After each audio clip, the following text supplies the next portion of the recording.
I'm Snoop Dogg, and I'm giving up smoke. I know what you're thinking. Snoop, smoke is kind of your whole thing. But I'm done with it. I'm done with the coughing and my clothes smelling all funky. I'm going smokeless. Solo stove, fixed fire. They took out the smoke. Now you can have a nice blaze without any clouds ruining your day. Go smokeless. Go to solostove.com. Tell them Big Snoop Dogg sent you. Dealing with an accident and injury claim can be overwhelming. Let Phillips Law Firm fight for you. We understand the pain and suffering, and we're here to guide you through. Call 1-800-JUSTICE today for a free case review, or visit justiceforyou.com and let Phillips Law Firm help you on the road to recovery. What's up? It's your boy, the Ted Smith from the Men's Room. And did you know I have a podcast? Well, I do. The Podcast. New episodes uploaded every Wednesday on the Odyssey app. Unfortunately, what you're about to hear is real. The members of this radio program are simply not that bright, or what some people would call educated. They are merely stupid. They're not trying to offend anyone on purpose. And all have played doctors on TV. You have been warned and are cordially invited to join the party. This is the Men's Room. Forget it, man, and get with the countdown.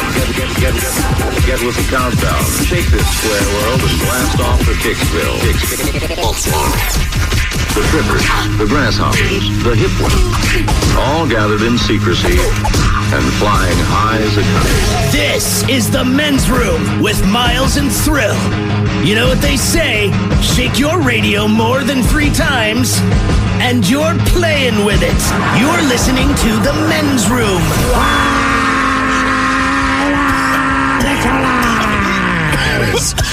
And away we go. Welcome to Season 18, Episode number 4006. Along with Steve the Thrill Hill, the Ted Smith, and my God, Montgomery.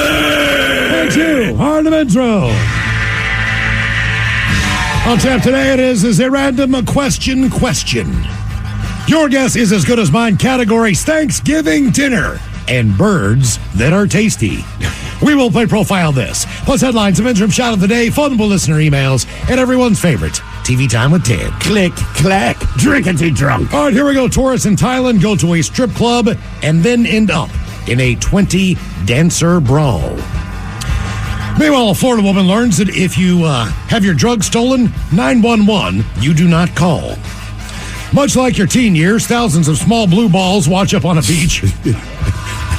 Lottery winner says non-disclosure with ex-girlfriend she did breach. And 3 people break into a closed jail, then accidentally lock themselves into a cell.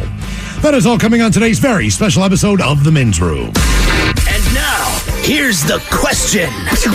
Hola, bitches. Good day to you and yours. All right. Bad news, fellas. You're gonna die. Damn it. Not soon, per se, but sooner than the ladies. That's according to a new study published in the journal JAMA Internal Medicine, which we all know is the hustler of medical journals. Anyway, they're saying the average American man's life expectancy is 73.5 years. While you sexy ladies, you'll live to be about 79.3 years. That's almost 6 years longer. But ladies, take advantage of that free time by getting laid by younger men. You see, the dating site Bumble, they released their predictions for the dating trends, and it seems like 59% of single women are open to dating someone younger than them. And 63% of Bumble users overall say age is not important to them when dating. And as of Saturday night, I'm now inclined to agree. I say this because one Shayna's Palacios from Nicaragua was crowned Miss Universe. She's 23 years old, and I'm really hoping she likes black radio talk show hosts in their 50s. Now, I know that's a little specific, but let's face it, we all have our type. And another thing, it was the Miss Universe pageant. Can you believe, again, the winner, Planet Earth? We are killing. Did you see Miss Australia?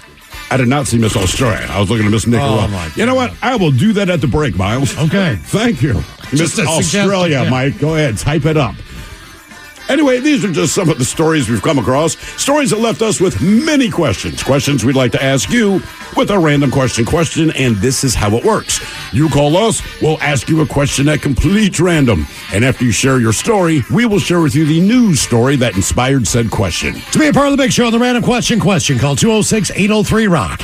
You can like The Men's Room on Facebook, follow us on Twitter and Instagram at Men's Room Live, and send your emails to themensroom@KISW.com. I'm Snoop Dogg, and I'm giving up smoke. I know what you're thinking. Snoop, smoke is kind of your whole thing. But I'm done with it. I'm done with the coughing and my clothes smelling all funky. I'm going smokeless. Solo stove, fix 5.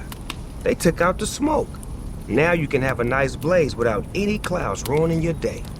Go smokeless. Go to solostove.com. Tell them Big Snoop Dogg sent you. Have you or a loved one been injured in an accident? Are you struggling to recover fair compensation? Look no further. At Phillips Law Firm, the experienced personal injury attorneys will fight for your rights and get you the justice and compensation you deserve. They handle a wide range of cases, including car accidents, slip and falls, medical malpractice, and workplace injuries. Justice is a phone call away, so don't wait. Call today for a free case review. Call 1-800-JUSTICE or visit justiceforyou.com. Lovers, your local lingerie and adult store has gifts of pleasure for partners who know it's nice to be naughty. Turn up the heat this holiday when you shop at any Lovers store. Let our knowledgeable team help you select the best pleasure presents and save 20% on your purchase with Lovers Afterglow rewards. Just mention Love 20 at one of our 18 Western Washington locations. Offer valid with free Lovers Afterglow rewards membership until December 31st. Some exclusions apply. Deep underground the Jelly Belly factory, Bibi is in her secret laboratory creating the weird and wild flavors of Bean Boozled. I started again. Is it pomegranate or Old Bandage? Dare to compare. Bean Boozled, 6th edition. Are you brave enough?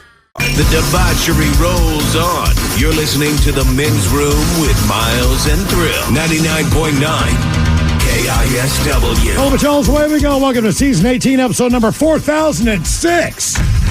What a large and in charge program we have for you today. Hell yeah. Future repeat. We are in the house today. Yes, we are. We're the only ones in the building today. Pretty much, man. I think we're the only people downtown today. You said what, the parking garage was empty. I'm talking about everything. The only people downtown were on something. I think everybody bailed. Well, yeah. Tipping over the ashtray to see what's the homeless guy. So there's this one homeless couple that always rolls around. And we have a smoking tube outside. Yes. So once or twice a day, the local homeless come by, they tip it upside down, and they grab whatever cigarette butts they can. Have a little hit. Sure. This guy was pissed today. I don't know if you noticed. He tipped it upside down. There's only 2 in there. 2. It's like, bro, there's nobody working here. Nobody's downtown. And we're still smoking ours. I do appreciate they don't bother you for a cigarette. Like, no, let's get the previously smoked ones. We have an unbelievably large and in charge program for you today. The exciting return of your guess is as good as mine. Man, do we have some categories to get you ready for the holiday season. Holiday. We have for you the 10 Thanksgiving foods that will be on every table this year. All right. So the 10 most popular Thanksgiving items. As far as what is the standard fare, everybody has maybe a special family recipe that they use, something a little bit different. These are the tried and true things that they say are the 10 most popular things that people make for Thanksgiving dinner. Ideally, what would you have for Thanksgiving? If it's just about the food you want to eat. Ooh. Well, the problem is... You know what you're walking into. I know that. And it's fine, but no one ever says, like, can we just do lasagna? Yeah. Can we get a rack of ribs? You know what I like? Well, here's the difference, I think. We should. Ribs would be great. Yeah. I think prime rib would be really good. Because then you could do a brown gravy.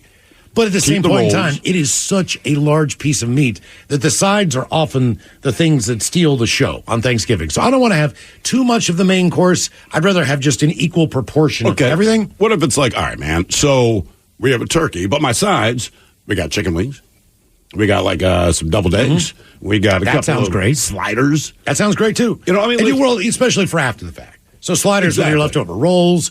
I think one true thing about Thanksgiving dinner is you don't need anything more than a butter knife Just a buttery roll. Typically, everything that's about should be, moist enough. Everything should be tender enough. Where should be, yes. Technically, you can use a butter knife to cut the turkey and everything. You are correct. You don't need a steak knife on the table for Thanksgiving dinner. That is not a guarantee, but I agree with your first point. You should just need a butter knife. That's correct.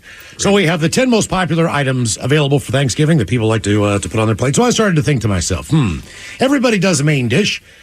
Typically turkey. Some people do ham, but the turkey seems to be the standard. I know a lot of people out there who, just couples that are living alone, they'll get a roasted chicken. Sure. Or roasted chicken from the grocery store or buy one already cooked up and heat it in the oven, and that works out just fine, too. A lot of people eat turkey and ham on Thanksgiving and Christmas, and we know this to be true.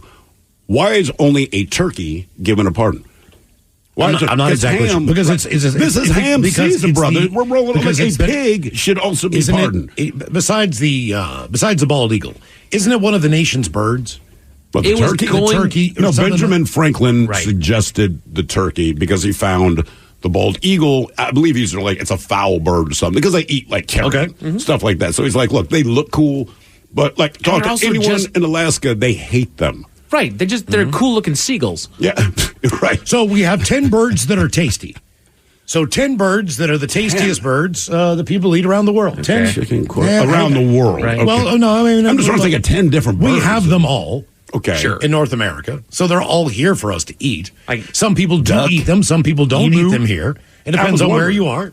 When we were in when we went to Germany last year for the Seahawks and the Tampa Bay Buccaneer game, we went to one really, really nice dinner.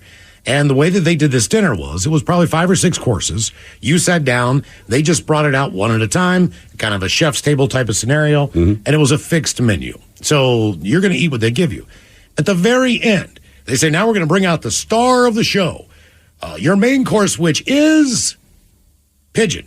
Now, in a million years... Well, you call it... Here, we would say squab, right? Something like that. That's how we sell it, because if you say pigeon, no one wants to eat it, but they're straight like, this pigeon! Now, if I saw a pigeon on the menu in any restaurant, I would never order it. No. That would not be something that I would be intrigued, though. I would be like, damn, they got pigeon on the menu. That's nuts. I wonder how that is. Never would take the dive in. Because I'd be afraid that there's got to be something better than pigeon. Locally sourced, depending where you are. Right. They bring this this pigeon out, and I swear to God, it was one of the best birds I've ever tasted in my life. I could not believe how tasty it was. So bearing that in mind, if there was something else on the menu that is not exactly something that is smiled upon here in this country, there's like dog on the menu or horse on the menu. Like horse is supposed to be pretty tasty. Are you getting a horse steak? I would try. If I'm in a different country, I don't know that I would order it, but if someone ordered it, be like, dude, just cut me off a slice. Let me try some of that.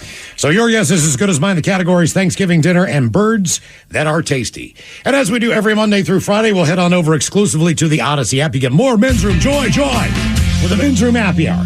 And episode number 499. 499 coming up this afternoon, and we've got big celebration tomorrow for her. Shoo, it's going to be 500. It's going to be a hoot. We have for you some props from the weekend. We did Live Day Goes to Prom Night. What a great time we had at Snoqualmie Casino on Friday nights. We felt it Saturday. A lot of people to thank for a good Friday evening, and then what a short weekend it was. But we all did a little bit of something. So we'll do some props coming up on the Men's Room Happy Hour. If you don't have the Odyssey app, download it now. It's absolutely free. Search for the Men's Room. You're going to find all things Men's Room on one page. If you only have about 45 minutes to an hour, you want to listen to our Best of Weekly podcast, where we put together some of the... Yes, we do. We certainly do. Mike does. Some of the better moments from the week in review. Also on there is the podcast. Speaking of that, real quick, Mike, are you going to add your racist comment that we heard earlier today? That might show up here on Thanksgiving Day. Yeah. All right. Okay. Greatest Story Never Told podcast is on there. The MegaCast is on there. We have our daily podcast. If you're traveling around North America, you can listen to the program anywhere you go. Just download the Odyssey app. You listen to KISW Live. If you happen to miss one of our shows and you're on the road, you can listen to those there as well. So. Does it honestly go through all of North America? Yes, it does. Mm-hmm. Okay. Yes. Well, remember they had that weird thing before where people could listen to it, and then in Canada, right?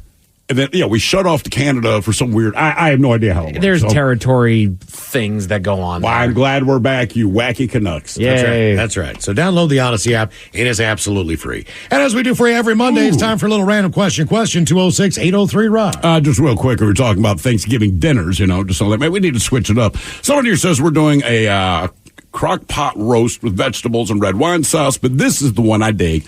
I'm making Mexican street corn deviled eggs. Oh, nuts, yeah. dude. Like, dude, come on, man. Man, man. That's real. Random.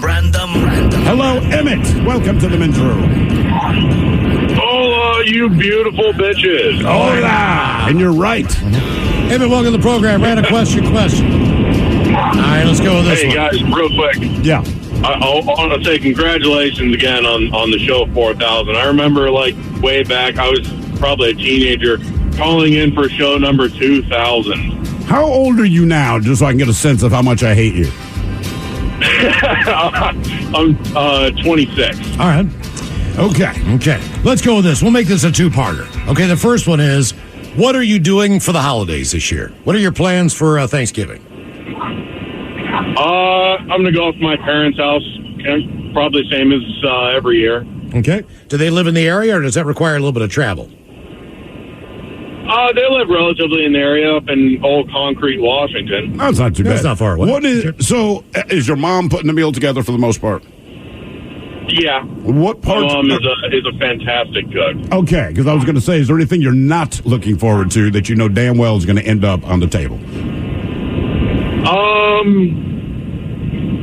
I mean, a green bean casserole might be made. I absolutely despise the green bean Does casserole. anyone honestly like green bean? A lot of people do. Yes. A lot of people do. Really? I love it. It's not the worst thing in the world. It depends on who makes it. Obviously, it's a pretty standard recipe. I don't think it matters who makes it. I've had it sometimes. It was better than others.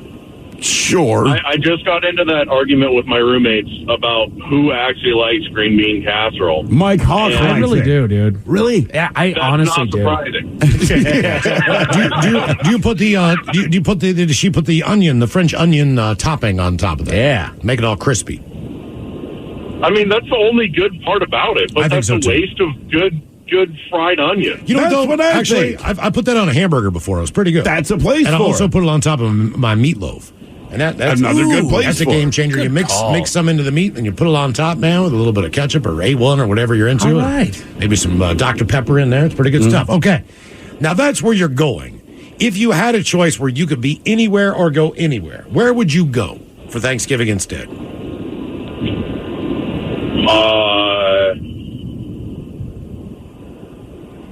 I don't really know. I'd probably go to the same place. You would? Okay. Really? I'm going to Mazatlan, Mexico, and I sitting know. on the beach. Right. I mean, that's all. San Diego, someplace warm, just for 3 or 4 days. That's all.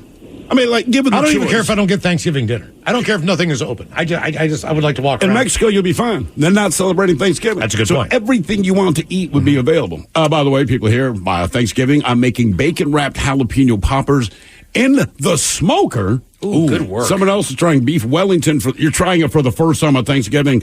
Okay, it says my son is a chef. I'm his assistant. And finally, I'm making stuffed turkey breast wrapped in prosciutto. My grandmother makes these, they're pearl size, maybe golf ball size onions. All right. And it's onions in a cheesy cream sauce, more of a roux flour based I do that, yeah. cheese.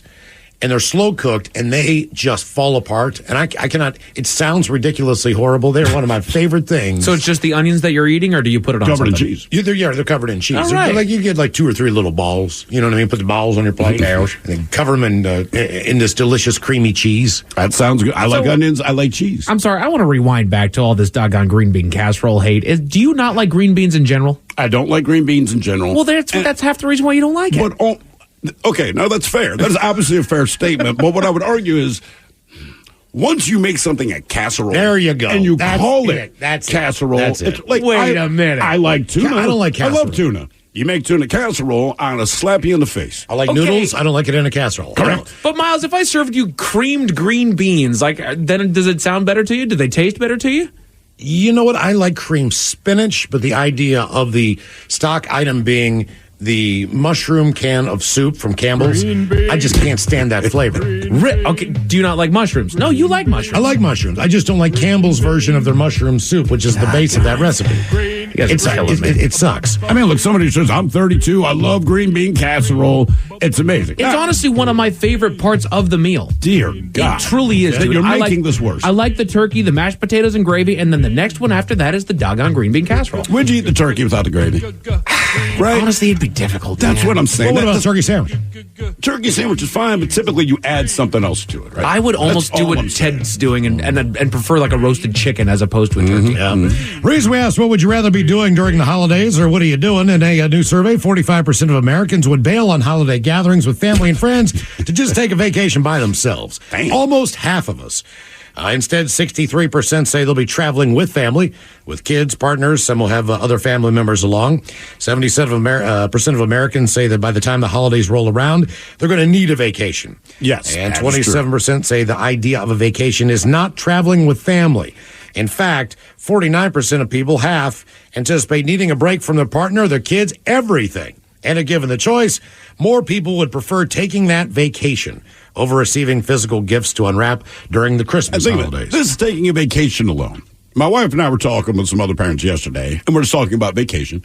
And so, look, when you're with your kids, it's not a vacation, it's a trip. Because a vacation is where you relax. And depending on your kid's age, it is impossible to just relax. Mm-hmm. You know, it's the whole thing. So one of the women we're talking to yesterday, she had a birthday earlier last week, whatever the hell.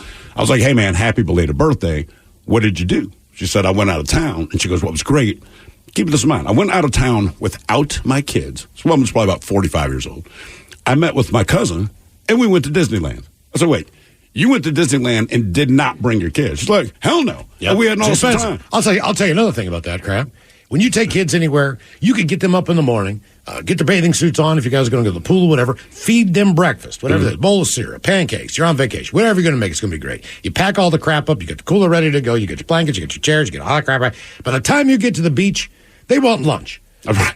They're hungry again. Right. Like, these kids are insatiable. It's amazing. Like, all you got to do, it's like a constant, it's like a garbage disposal of food, man, where you just got to keep throwing. So, like, every time you think you're in the clear, they're hungry again. And it's like, that's all you end up doing. They're making sandwiches. Now they just had their lunch. Now they just had a Sprite. Now they had some chips. Now they're hungry after that again. Now you got to tell them, don't eat too much because you're going to, spoil your dinner, blah, blah, blah. But then they don't want to eat dinner. No. That's the thing. The one time you're going to drop money and take them to a nice restaurant, like, all right, guys, let's go. I'm not hungry. I ate too much today. Like, I am going to kill you. Trust me, I wish my kids were back in town. I wish they were here. They're adults now. I miss them. But during those early years when they were just eating machines, it was really, you're eating again. Like, how much food do I have to, like, everything is like, while I'm making breakfast, I'm making sandwiches for lunch. It's basically what so I work harder on vacation. That's what I mean. It's not a vacation. It's not that you're not having a good time. You're just doing the same thing you do at home in a different location. That's exactly That is the long and short of it. More of the random question coming up. 206-803-ROCK. Selling a little or a lot? Shopify helps you do your thing, however you cha-ching. Shopify is the global commerce platform that helps you sell at every stage of your business. From the launch your online shop stage, to the first real-life store stage, all the way to the did we just hit 1 million orders stage. Shopify's here to help you grow. Whether you're selling scented soap or offering outdoor outfits, Shopify helps you sell everywhere. From their all-in-one e-commerce platform to their in-person POS system, wherever and whatever you're selling, Shopify's got you covered. Shopify helps you turn browsers into buyers with the internet's best converting checkout. 15% better on average compared to other leading commerce platforms. And sell more with less effort thanks to Shopify Magic, your AI-powered all-star. Shopify powers 10% of all e-commerce in the US. And Shopify is the global force behind Allbirds, Rothy's, and Brooklinen, and millions of other entrepreneurs of every size across 175 countries. Plus, Shopify's award-winning 24/7 help is there to support your success every step of the way. Because businesses that grow with Shopify. Sign up for a $1 per month trial period at shopify.com/Odyssey Podcast, all lowercase. Go to shopify.com/Odyssey Podcast now to grow your business, no matter what stage you're in. Shopify.com/Odyssey Podcast. Felix, the only pet insurance plan just for cats. With plans starting at under $1 per day and as unique as your cat. You'll love them, and you can't imagine living without them. And as each and every one of your fur babies rubs against your leg, go ahead and tell them the exciting news. Felix Cat Insurance offers whisker-to-tail protection. The kind of protection that you both, or should we say all, deserve. Whether you've got an indoor cat, an outdoor cat, or they're a little of both, Felix Cat Insurance has you covered. Our curated cat insurance plans were designed to meet the special needs of your feline family members. Accidents, illnesses, cancer, diabetes, emergency care, alternative therapies, hereditary conditions, exam fees, and much more. Customizable coverage exclusively for felines. Sorry, no dogs allowed. FelixCatInsurance.com. Get it? Meow. Insurance is underwritten by Independence American Insurance Company and produced by Independence Pet Group. Pre-existing conditions are not covered. For all terms and limitations, visit FelixCatInsurance.com/terms. This holiday season, make your journey memorable with Travel Centers of America, where our motto is simple: return every traveler to the road better than they came. Avoid any hassle and stop at our one-stop shop for all your holiday travel needs. Fuel up, indulge in delicious snacks, and dine at one of our full-service restaurants. Hit the road with peace of mind knowing we've got you covered. For more info, go to ta-petro.com. Travel Centers of America, your road to happy travels. At Lucky Eagle Casino and Hotel, our bills paid year-made drawing could mean a full year of cheer. Card in daily for a chance to win a year's worth of groceries, gas, free play, or car payments. Or the grand prize, all of them. November 25th and December 30th are the drawing days for a prize package worth $24,000. Visit LuckyEagle.com for details on saying bye-bye to bills in 24. Lucky Eagle. 99.9 KISW. The shenanigans continue. This is the Men's Room with Miles and Thrill. Random question 206-803-ROCK. By the way, based on the text lines here, we have sparked quite the controversy on green bean casserole. Some are true haters. Mike, you also have about equal amount of support. But the people that hate green bean casserole kind of wish It's you would go to polarizing. hell. It is. Very polarizing dish. But somebody here says, have you guys had tater tot casserole? It's like green bean stuff, but with tots, cheese, and less green beans. I know Ted made it. He used to. I don't know what his recipe is, but I know he talked about making a tater tot casserole that's fantastic. I mean, you can't go wrong. It's still just potatoes. They're fried, but it's tater tots and cheese, man. I mean, Let's go, I'm baby. down. You're going to win that. I think I've had it once at a Super Bowl party years ago. Throw a can of Nallies on there. Yeah, well, the hell not, Let's man. go, Dress baby. it up. Hello, Candy. Welcome to the Men's Room. Hola, my good sirs. Hola, Candy. Welcome to the program. Random question. Let me ask you: Are you involved in making of the Thanksgiving dinner this year? Yes, I am. I'm flying out early Wednesday morning to Orlando, and we're having a one-day Thanksgiving, no leftovers, and then taking off on a cruise. Oh, you are? Nice. Okay, well. Damn, you do Thanksgiving right. That's very cool. I am also flying out on Wednesday morning, and from what I just saw from reading an article, have fun. We are flying right into the middle of a huge storm on the East Coast. My plane lands in Atlanta, and then I get on a puddle jumper, and then another 2-hour drive. But I'm flying into the heart of it. The problem is, I don't mind the big plane from Seattle to Atlanta. That thing will be just fine. When I get to Atlanta, I'm on this little teeny tiny plane to fly to West Virginia. 20 people maybe in the heart of the storm. I'm like, yeah. And then you got to drive 2 hours in the snow, right? I do, yep. Happy Thanksgiving, brother. Right, yeah, it's going to be a good Where are time. you taking a cruise to there, Candy? Bahamas. All right. Okay. What's forecast there? 77 and sunny? Yes, always year-round. Yeah, that's Get typically you what some it is. Mandingo Warrior. I see what you're doing. Yeah. Also, go to spend a day in Atlantis if you get a chance. That's a nice hotel there. They also got a casino in there, and the food's really good if you get a chance. Oh, okay. Yeah, Thank you. All right. So let's just assume that you are making Thanksgiving dinner at home. Okay. So I'm going to find out how well stocked your kitchen is. Everybody talks about the food. All right, when it comes to Thanksgiving. But you need some basic utensils. So there are some new research out on kitchen utensils. It includes data on how common various utensils are. Okay. So I'm going to give you the utensil, all right? You tell me if you have it in your house. Do you have a can opener? Yes. Do you have measuring cups? Yes. Do you have measuring spoons? Yes. Do you have a spatula? Yes. Do you have steak knives? Oh, yeah. Cutting board? Of course. Whisks? Yep. Do you have a grater? Oh, yes. Do you have peelers? Uh-huh. Yep. Do you have tongs? Indeed. And do you have ladles? Yes. About One big ladle. 85% of people have all of those things. I have all of those things. Okay, Yeah. all right. But here's the drop-off now. Do you own a rolling pin? Yes. 73% of people have rolling pin. Got a rolling pin. Okay. Nope. How about a potato? You don't have a rolling pin? I don't have a rolling pin. Dude. We don't do a whole lot of baking, dude. I know, but I feel like you and your wife tend to experiment with cooking, or have been a lot lately. Like, Trust me, there will come a day where we will likely need a rolling pin. okay. Do you have a potato masher? Yes, indeed. Old-fashioned type. All right. How often do you use that? Because to me, it'll be Thursday and Christmas Day are the 2 times a year that I use a potato masher.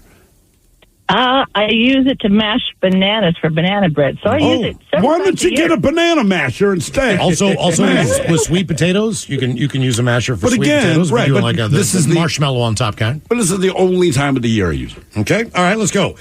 Do you have a food thermometer?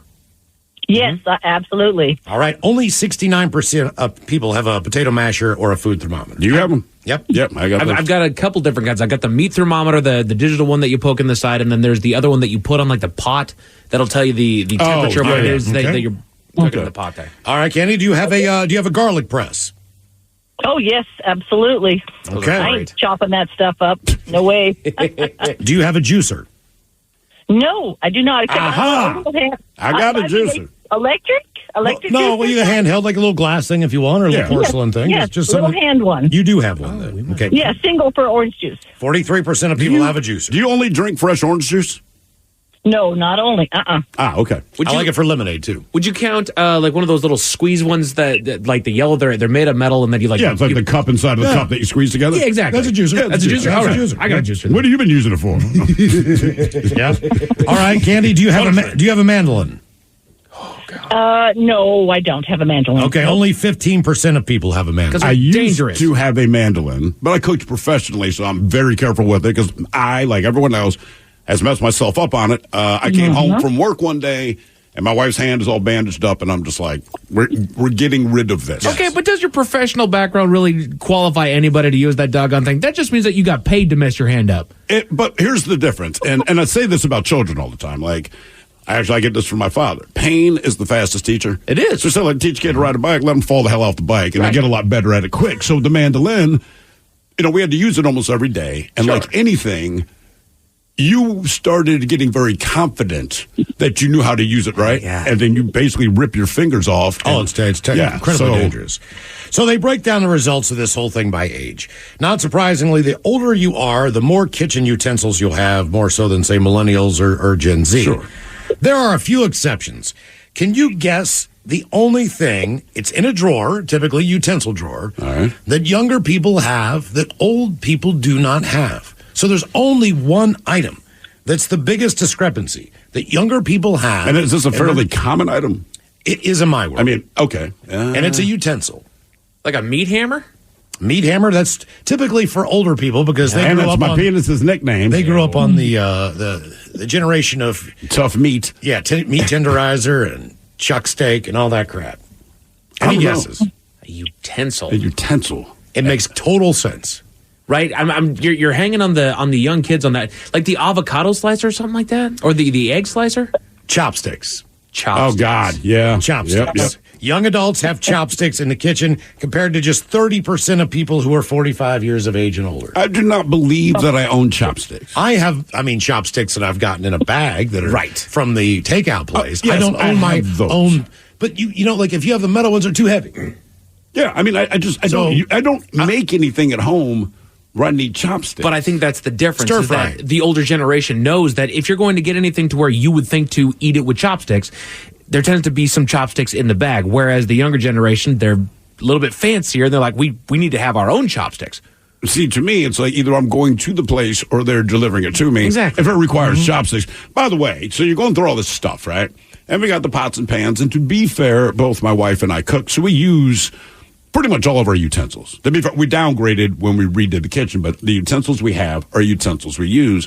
But the one thing that takes up the most freaking room anywhere in the kitchen is that goddamn turkey plate. Oh, the turkey pot. Oh, well, yes. Once or twice, but it pisses me off because you always have to move it out of the way to get the stuff that we use more often. But it only fits in a few Gravy bowls. select There's areas. a number of things that are in the back. Or it goes into the garage. But what I discovered a couple of years ago, it was Thanksgiving Day, and I rolled out to the garage to grab all that crap. The amount of time I had to spend cleaning it, I don't know what happens in a garage. Right. Man, it It doesn't look good. Do you know what sucks about I really enjoy the air fryer for a number of different things. I agree. It's completely worthless at Thanksgiving for the most part. There might be one thing that you make specially that goes in that fit. There's nothing that's on the menu that requires the air fryer. That you would air fry, right? Which is a shame because that damn thing is a miracle worker. Doesn't take up the oven space. Doesn't take up all the other. But I think it'd be different if the air fryer were the size of a standard oven. But what would you cook in it? The turkey. Everything. A turkey. Air fry the turkey. All right. Everything, man. Absolutely. And that's the other thing about Thanksgiving. Your poor oven is kind of like, usually it's one thing at a time. I guess you could There's like 7 freaking things in there. And everyone needs a different temperature. You know, God, it drives me crazy. In spite of how I sound, I actually do enjoy Thanksgiving. But it is a lot of freaking work. Yeah. The preparing, the cooking, and then the cleaning. Sucks. I want to use paper plates. Getting the people out of your house. Well, my parents are staying. That is like the main reason that my wife and I don't host anything. Because we like the ability to just be done and then leave. Be done. And then when you get home, now you want those leftovers. That's right. That's a fact. Hello, Danny. Welcome to the men's room. Hola. Hola. Danny, welcome to the program. Random question. Since we're talking holiday stuff, and let's go with this one. Out of all of the jobs that you've had, what was the one busy day at any of the jobs that you've ever had? So what was the day that you knew for a fact? If you worked retail, maybe it was Black Friday. Right. If you worked in restaurants, it is Valentine's We know Day. when florists get busy. We know when all these different... Right. So was there a day for you that was the busiest day at any job that you've ever had? Well, well, first off, I want to say, guys, I was there at Live Night, and it was awesome. Thank you, bro. Good job on that. That was great. I think I saw you standing over by the wall before you went up there, Miles. You weren't in your get-up, and you just kind of looked like any other random tall white guy, so I didn't come over and say hi until I recognized you on stage. But do you realize how little we actually did on Live Day? We were talking about this after the fact, right? We did 15 minutes of Big Dummy. 20 minutes of Big Dummy. And then everyone else performed. We did the shot of the day. Miles elbowed me and said, dude, we're done. Jesus. Yeah. By the time I got through with the sit and spin, it didn't take long. And we all, it flew by. It really did. The whole night. So what would you say is the busiest day of any job you've ever had? So I worked in a upscale restaurant in a senior living facility, and so like Thrill said, you got like Valentine's Day. I hated Valentine's Day. It wasn't so much Valentine's Day for us because I think a lot of them would go out for something like that. But any holidays, people's family would come. So Christmas and Thanksgiving, all those, we would get not only just the normal 200 people that lived there or whatever, but also all their families. And it wasn't like a nursing home. I mean, these old fogies were eating like rack of lamb and filet mignon every day. This was like rich people. There was a guy who had a penthouse that was like $5,000 a month to live in after you paid $200,000 to move into the place. Damn. So like these were highfalutin old people. Yeah, that expectations. Yeah, basically. So they'd bring their whole family, and we would have to do it up. So that was always a thing. I've never. And also, go ahead. I worked at Old Country Buffet when I was a kid, and kind of it was the same thing. Okay. Holidays and restaurants are hell. I did not work in the restaurant world very long, but in the 2 weeks that I did work at Burger King, yes, the students came into town, and the freshmen got there first, so they all checked into their dorms. Right, and there were about 7 or 8 big towers beside the Burger King. Now, I think I was 16 years old at the time. I was not aware of how big of a rush this was. I didn't know. Sure. These towers filled up because all of those kids who were freshmen had to stay in a dormitory their first year. Right. Then they could get their own apartment.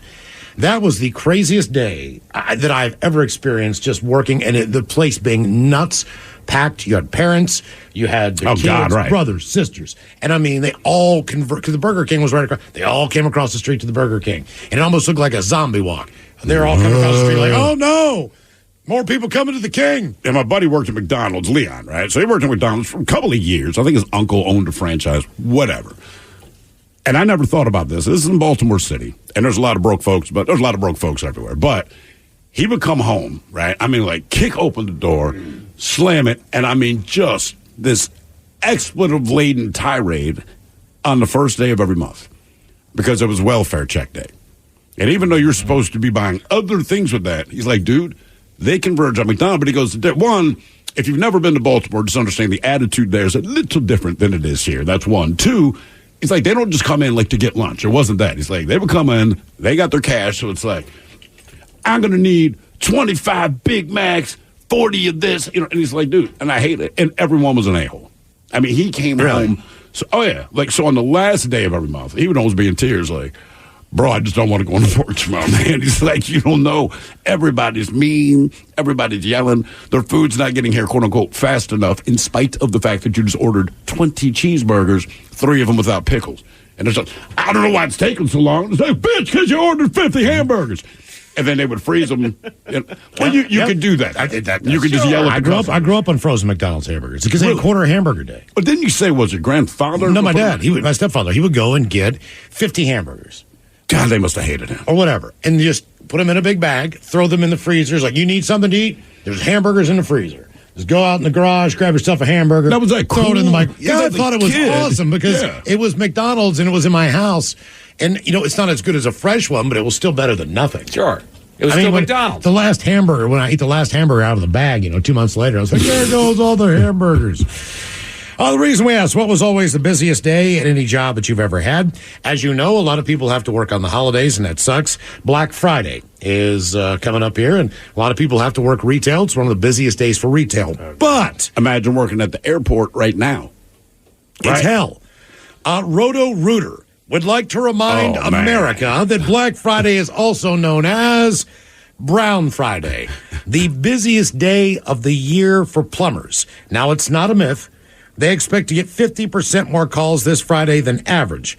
And it's not only because our toilets will see a lot of punishment, but that's a part of it, for sure. The main culprits are clogged toilets, kitchen sinks, and number one on the list after toilets, garbage disposals. Oh, yeah. They end up taking a crap. They say a lot of people don't realize their plumbing is already partially clogged until guests arrive. Then too many people can overwhelm the system, so to speak. So they do give a few tips to avoid an issue. If you are hosting people, do not offer flushable wipes. They're not really that flushable, and they will clog your toilet up pretty fast if a number of people are using them. Here, it's a bit of a misnomer, right? A lot of things are flushable. Golf balls are flushable, but that doesn't mean they dissolve. Right. A lot of people have guests. Your plumbing isn't that great. Ask them to wait at least 10 minutes between showers. It'll give the pipes more time to drain, so they won't back up if one person goes in after the other. While you're cooking, do not pour fats or cooking oils down the drain. They will solidify inside your pipes and create clogs. I'm pretty good about that on the regular. And whatever you do, do not put the potato peels in your garbage disposal. Oh, my God. Since they don't break down well and they'll chew the living hell out of that thing, you should toss or compost them instead. So there's some advice from plumbers who would prefer not to be in your house on Friday, or for that matter, anytime over the week. That ended up happening to us one Christmas. We hosted Christmas. We had family that drove up from California to come and stay Christmas with us, and they stayed the night, and then I believe it was Christmas morning. We ended up having to call somebody to empty the septic tank. Because how much extra do you think they charge? Just like, we can do this, man, but this comes with an added cost. Because I don't think we had ever done it since I had lived there. Those things regulate decently well. Sure. But just the influx of people that we had. So on Christmas morning, my dad and I are out there. It is pissing rain outside. It is awful. We're just shoveling out and trying to dig up our septic tank. Merry Christmas. Oh, my God, dude. Well, and see, kids, remember that. When you keep leaving all these cookies and milk for Santa, they don't tell you that Santa's lactose intolerant. That's right. A lot of houses, he's riding your toilet while you're sleeping, waiting to open your gifts. And Santa, let me tell you, I followed him in the bathroom once. He can lay it down. And we got off easy as the ones that were digging up the septic tank because we had family that we kind of put downstairs to sleep down there where we had extra space down there, and that's where we found out that the septic tank was backed up because it was bubbling out of the shower drain. It was bubbling out of the sink and out of the toilet. Yeah, it got foul in there, man. We did not back up any toilets. Last year for Thanksgiving, we flew to the East Coast to see my in-laws. And it was insane. I want to say about 30 to 40 people were in this house. All right? They actually had to rent 2 long tables. It's that kind of thing. The polished china, blah, blah, blah. But there's only 2 bathrooms in that entire house. It's Thanksgiving. And because I was personally staying there, I at least had the fortune of being able to go upstairs and use that bathroom. But the one that is downstairs, and Miles, you'll love this, right off the kitchen. Like when you open the door, you're looking into the kitchen. I cannot explain how bad the kitchen smelled, but just because it smelled good all day. You know, my mother-in-law, she's a great cook, man, and she is hooking it up. Smells great all day. After everyone got there, you know, and I didn't necessarily see who was going in and out of there, but you would just walk by that bathroom to go into the kitchen, and you're like, I'm not hungry anymore. Yep. It just smells like butt, straight up, man. Hello, Joe. Welcome to the men's room. Cam.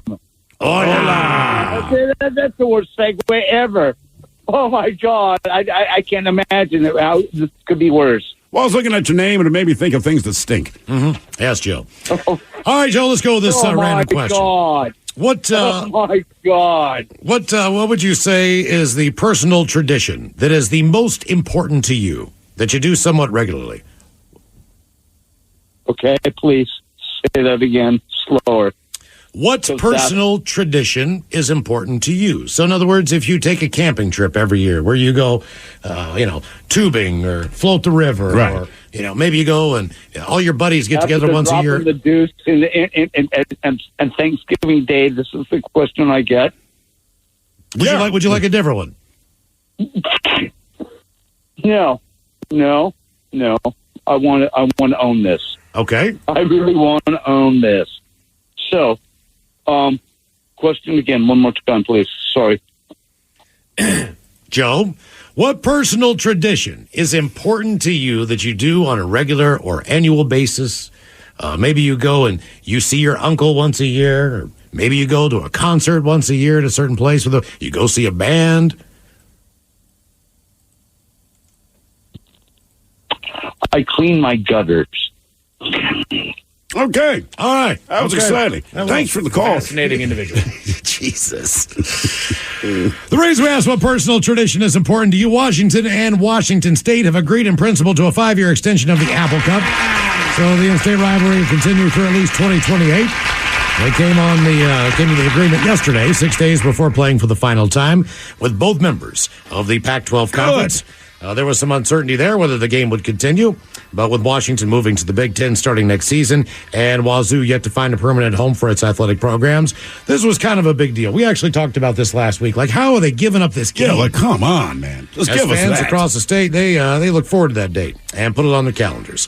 Next year's game will be played September 14th at Lumen Field. Oh, nice. Okay. Yeah. And after that, the matchup will return to the home campuses, with Washington State hosting games in Pullman in 2025 and 2027, and UW gets them in 2026 and 2028.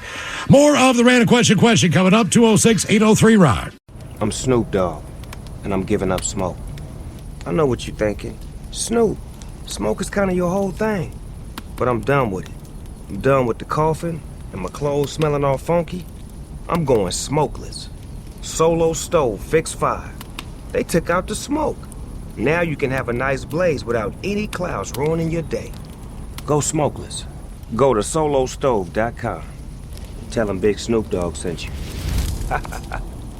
Are you dealing with a personal injury? Don't go it alone. Turn to the experienced team at Phillips Law Firm. Their attorneys have helped thousands of clients get the compensation they deserve. Call Phillips Law Firm now. Call 1-800-JUSTICE or visit justiceforyou.com. Lovers, your local lingerie and adult store has gifts of pleasure for partners who know it's nice to be naughty. Turn up the heat this holiday when you shop at any Lovers store. Let our knowledgeable team help you select the best pleasure presents and save 20% on your purchase with Lovers Afterglow rewards. Just mention Love 20 at one of our 18 Western Washington locations. Offer valid with free Lovers Afterglow rewards membership until December 31st. Some exclusions apply. Deep underground, the Jelly Belly factory, Bibi is in her secret laboratory creating the weird and wild flavors of Bean Boozled. I've done it again! Is it pomegranate or old bandage? Dare to compare. Bean Boozled, 6th edition. Are you brave enough? I'm Snoop Dogg, and I'm giving up smoke. I know what you're thinking. Snoop, smoke is kind of your whole thing. But I'm done with it. I'm done with the coughing and my clothes smelling all funky. I'm going smokeless. Solo stove, fix 5. They took out the smoke. Now you can have a nice blaze without any clouds ruining your day. Go smokeless. Go to solostove.com. Tell them Big Snoop Dogg sent you. Have you been in an accident that wasn't your fault? Feeling overwhelmed and unsure what to do next? Look no further. The personal injury attorneys at Phillips Law Firm are here to help. Phillips Law Firm understands that accidents can turn your life upside down. That's why they're dedicated to fighting for the compensation you deserve and to making the process as stress-free as possible. Don't wait any longer. Call now, 1-800-JUSTICE, or visit justiceforyou.com. Hey, it's Mike Hawk. Want more Men's Room content? Follow the Men's Room page of the Odyssey app and check out my live stream, A Moment with Mike Hawk and Nothing in Particular with Steve the Thrill Hill. Going live Thursdays and Fridays at 1 exclusively on the Men's Room page of the Odyssey app. 99.9 KISW. We return to the Men's Room with Miles and Thrill. It is the random question 206-803-ROCK. Hello, Spencer. Welcome to the Men's Room. Aloha, Bichola. Oh, yeah. Spencer, welcome to the program. Random question. All right, let's go with this one. Spencer, what would you say was your excuse to avoid going into work? What excuse have you used to not go into work? Man, too many. I was a bad alcoholic, so I was basically hungover 24/7. Problem is, you can't tell them that. Even when they know that is the case, you can't tell them. I know. No, and they get offended if you do so. Well, we tell them when we walk in all blurred, but we're at work. Yeah, like we're here. Yeah. Like they don't mind. I feel like crap. Right. But as long as you're there, you can be hungover. Well, I just use sick. I actually, like Ted, I used to get really bad gout. Stopped drinking. I haven't got gout since. But, I would just use gout as a excuse, even if I didn't have it. Okay. All right. That's not bad. If you got something medical, it sounds good. Years ago, I worked at Chi-Chi's, and we went to Ocean City for the weekend. And we're in a duplex. I'm there with 3 other guys, all right? So there's 4 of us. And the duplex next to us are 6 hot chicks from Allentown, Pennsylvania. Oh. All right. So for whatever reason. The only hot 6 chicks from Allentown. From Allentown, Pennsylvania. And they decided that they really liked me and they wanted me to stay, right? Because we were going back that Sunday. They're like, dude, stay with us for the next couple of days. And look, that's a once-in-a-lifetime opportunity. But I turned them down because I said, man, look, I've got a job. They're going to fire me, all right? So I go into work that Monday. Keep in mind, we got back that Sunday. I go into Chi-Chi's that Monday and lost my job. And I about stabbed the manager. Not because I got fired, but that he fired me on that day. Right. And I'm like, brother, I could have been having sex with 6 hot women from Allentown, Pennsylvania. Instead, I came to this dopey-ass job, and I'm getting fired. I was so pissed about that. Reason we asked, what was your excuse to avoid going to work? British Airways crew members allegedly indulged in a night of drinking and drugs in Rio de Janeiro. Yeah. Then covered it up by pretending they've been victims of various crimes. Brazilian authorities allege that the 3 airline employees are accused of inventing, quote, an armed robbery that supposedly took place on September 5th, leaving them too traumatized to work.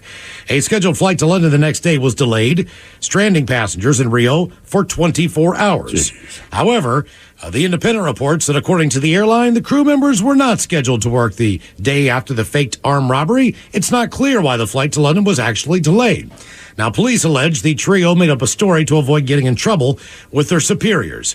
After field investigation and intelligence work, data crossing, and image analysis, the Special Tourism Support Delegation found that the flight attendants lied. According to the sources of the various crimes reported by the trio, only one occurred, a cell phone being stolen. After a late night in which they consumed drugs and alcohol and went to an abandoned gas station close to a community in Rio where they continued their drug use. The trio are being investigated for falsely reporting a crime. I'm thinking back, man. I don't think I have come up with excuses for having missed school because I just hated going to school, but I don't think I have ever lied for anything with work. Agreed. I'm just thinking, like in radio, I've always come, and before I was even on the air, where it's obvious that you're not there, but, the lower level stuff always came in. Even in restaurants, which I did not particularly enjoy, always made it, turns out, I don't know if I'm a good employee, but I'm consistent. I had a hard time when I was, my first bout of college is I did the Running Start program where you basically sacrifice your last 2 years of high school to get pretty well free college as you're going through, right? But that's also when they weren't taking attendance, and that was the first time I had any kind of real freedom. So there was a lot of classes that I just skipped. So I didn't need any excuse for that. But same thing, when it came to work, I still can count. I think I can just use both my hands for the number of times in my entire working life that I've actually called out and said, I just can't make it in today. Yeah, I mean, I don't. Yeah, I've always enjoyed going to work or going to class. I wasn't the best student, but when I got to college, I was taking classes that I wanted to take. My only rule that I would tell anybody: if you are going to college and you're a freshman, unless it's absolutely required that you take that class, don't take any class before 10 a.m. because you're going to have to get your yayas out for a little while, especially the first semester. Make sure that you make it to class. And if you could just make it to class, even if you just take notes in class and you don't even study that much, if you go and you take notes and you read the notes before the test, you're going to do better than most people. You will. So, And that's the thing. In college, they don't take attendance, but so all I wanted to do was not be in school. And I put my parents through a whole lot in the junior year, blah, blah, blah. So the one deal my mother had made with me, she just said, look, just graduate from high school. You don't have to go to college. Just go get a job. Do whatever you're going to do. Just graduate high school. I'm like, deal. Fine. In my senior year, she gets a new job. It's at a college. So now she's like, well, I'm pulling back on that. You're not going to go to college because I'm working at the school and you can go. And I'm like, look, the deal we made is that I graduate high school, which is coming up, and I'm doing all the crap I got to do now.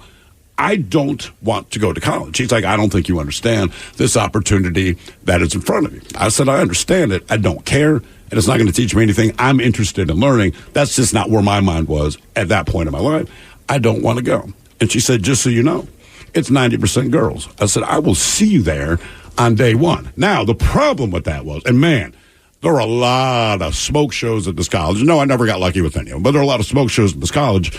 But the problem is, I was still kind of set in my ways of going to class is optional. But if I would miss a class there, they would just tell my mother. And my mother would come find me somewhere in the student. And I mean, it sucked. Yeah. It really did. Why aren't you in English? I remember the first time she busted me. I'm hanging out with some chicks because that's what you're trying to do. And we're in the student center or whatever.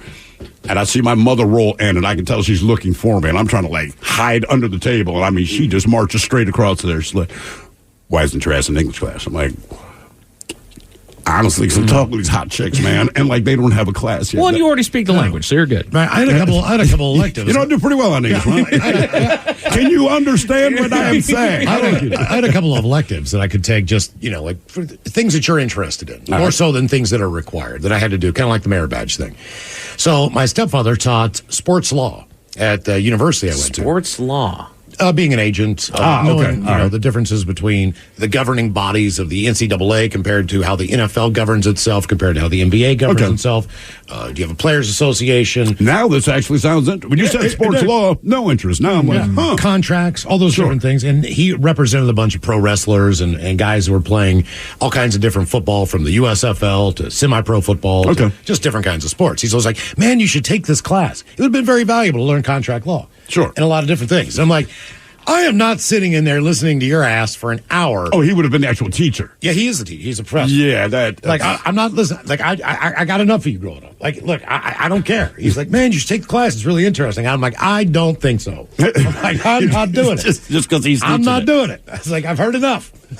That's fair, man. I mean, that's fair. Like, look, there's a reason you move out of the house. Not that you don't love your parents, but if you told me that I have to sit there and listen to you lecture to me, even though you're teaching me something, no, I don't want to do it. You know what's weird, though? So, to me, the idea of parents working either in law enforcement or at a school I have to go to, I just don't like it. Because I'm up to no good all the time. That's basically the long and short of it. But I was joking around with the kids, because my mother gets very involved in stuff at the school. She was like the room mom, whatever. I don't know. But I said, man, imagine if your mom were the principal. My son was like, that would be awesome. I was like, I don't even know how you're my kid. I cannot. Who are you? I cannot understand the idea of wanting your parents to be in a governing body of a place that you have to go. Like that to me is like absolutely, absolutely not. Hello, Jess. Welcome to the men's room. Hola. Hola. Jess, welcome to the program. The random question. All right, I'm going to ask you a personal question, Jess, but I know that you seem to be okay with that. Where would you say?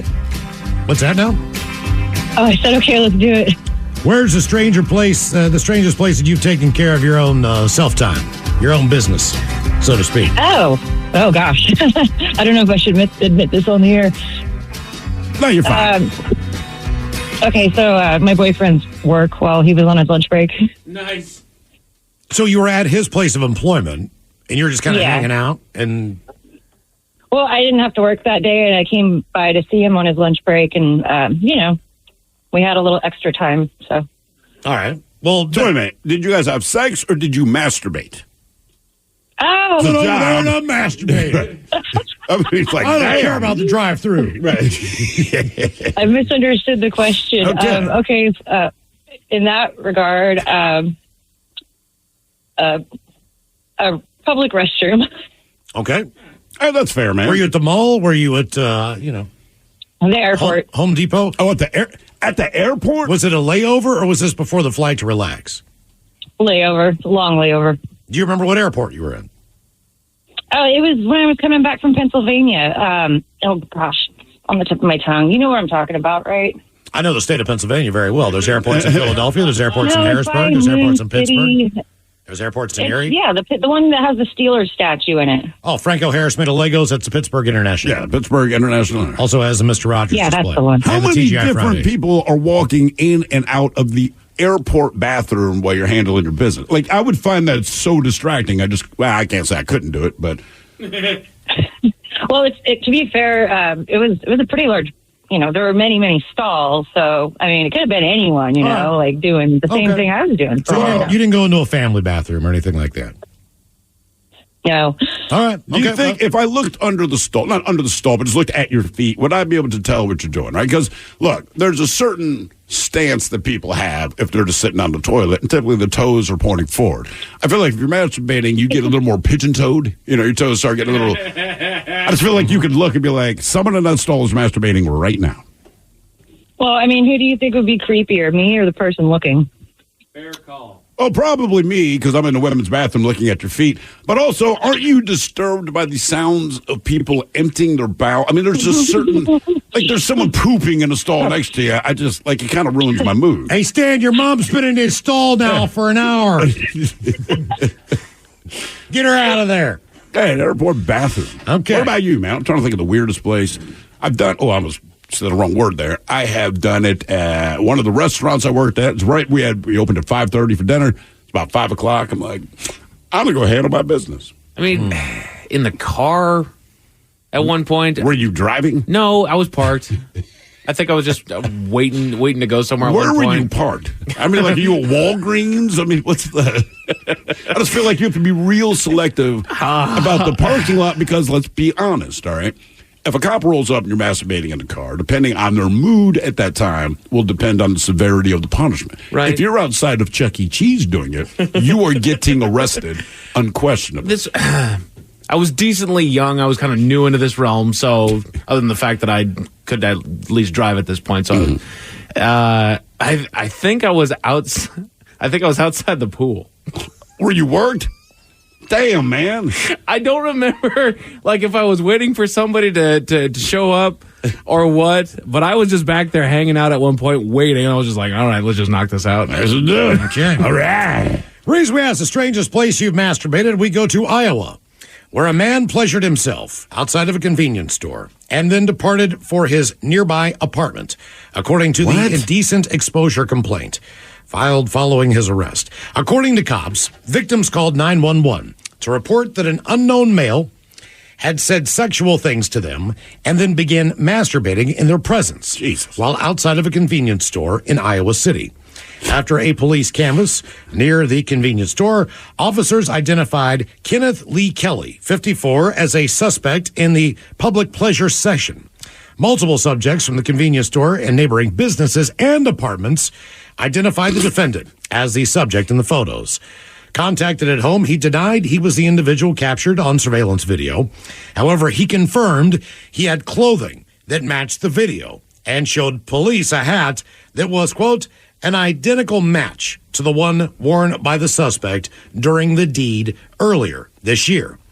Well, a search warrant at Kelly's apartment resulted in the seizure of garments that matched surveillance and traffic camera video from the incident.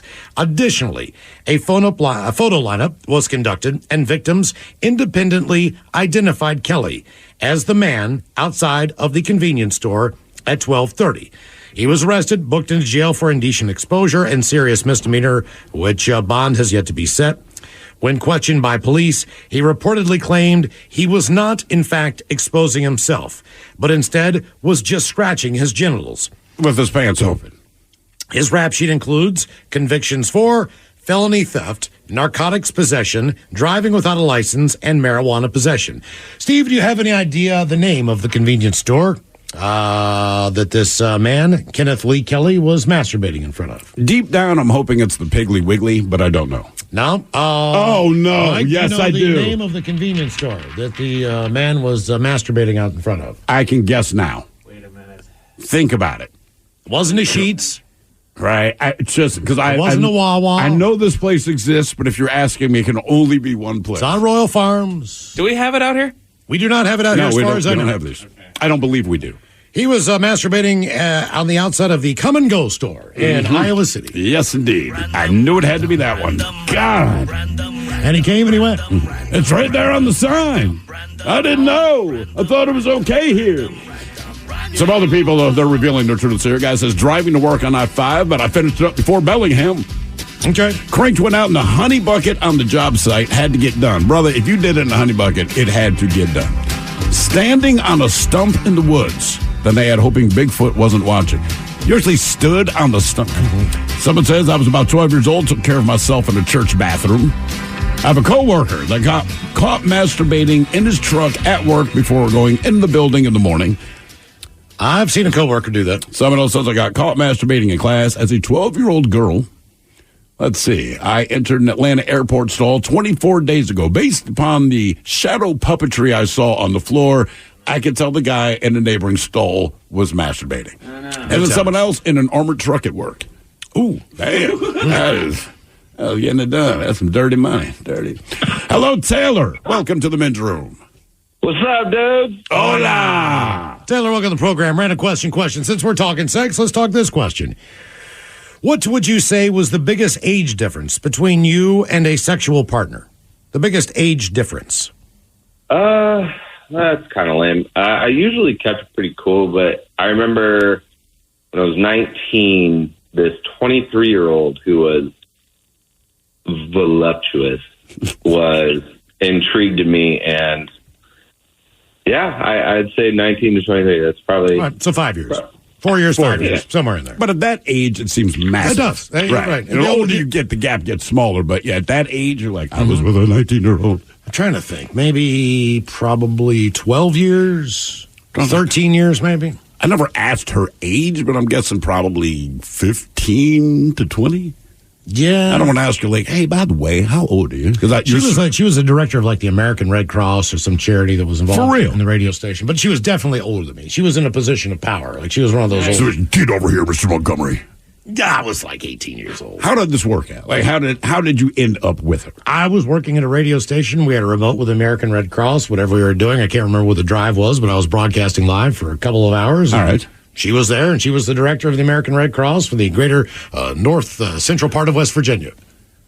And you got all up in that. Well, she told me she wanted to take me to like lunch or dinner afterward because we just sure get some some drinks or whatever. And I didn't have the heart to tell her I was 18, so we went to her local bar. Oh, you didn't have the heart, yeah. Well, because she was going to take me out to lunch or dinner or whatever the hell it was. So we went to her spot. Okay. And they never carded me, so I was like, okay, well this I can drink. So I just started pounding beers and hanging out. And before you know it. The one thing good for you, man. And then she ended up marrying my dad's best friend. Oh, or for one of his real? good friends. Yeah, my stepfather. Were you at the wedding? I found out about this later. Ah, okay. The reason we asked what was the biggest age difference between you and a sexual partner, Bumble has released some predictions on dating trends in 2024. The most interesting one is a rise in cross-generational relationships. 63% of Bumble users say age is not important to them when dating anymore. And it's not just the classic older men dating younger women. In fact, it's different. It is women who are now more open to dating younger men. All right. And 35% of women say they become less judgmental toward age gaps. No one just really cares. They just want to go out with someone that they can have a good time with. Think order has been disturbed. Yes. So either way, they're saying, like, look, it's just slowly fizzling out as far as the age gap, so to speak. You just want to get laid. That's pretty well lit. Oh, somebody here says, hey, Miles, Yeah. what about that old lady on the Greyhound bus? I didn't have sex with her. She was going to Canada. I got off in Bellingham, baby. That bus was packed. Or the random question coming up, 206-803-ROCK. I'm Snoop Dogg, and I'm giving up smoke. I know what you're thinking. Snoop, smoke is kind of your whole thing. But I'm done with it. I'm done with the coughing and my clothes smelling all funky. I'm going smokeless. Solo stove, fix 5. They took out the smoke. Now you can have a nice blaze without any clouds ruining your day. Go smokeless. Go to solostove.com. Tell them Big Snoop Dogg sent you. Have you been in an accident that wasn't your fault? Feeling overwhelmed and unsure what to do next? Look no further. The personal injury attorneys at Phillips Law Firm are here to help. Phillips Law Firm understands that accidents can turn your life upside down. That's why they're dedicated to fighting for the compensation you deserve and to making the process as stress-free as possible. Don't wait any longer. Call now, 1-800-JUSTICE, or visit justiceforyou.com.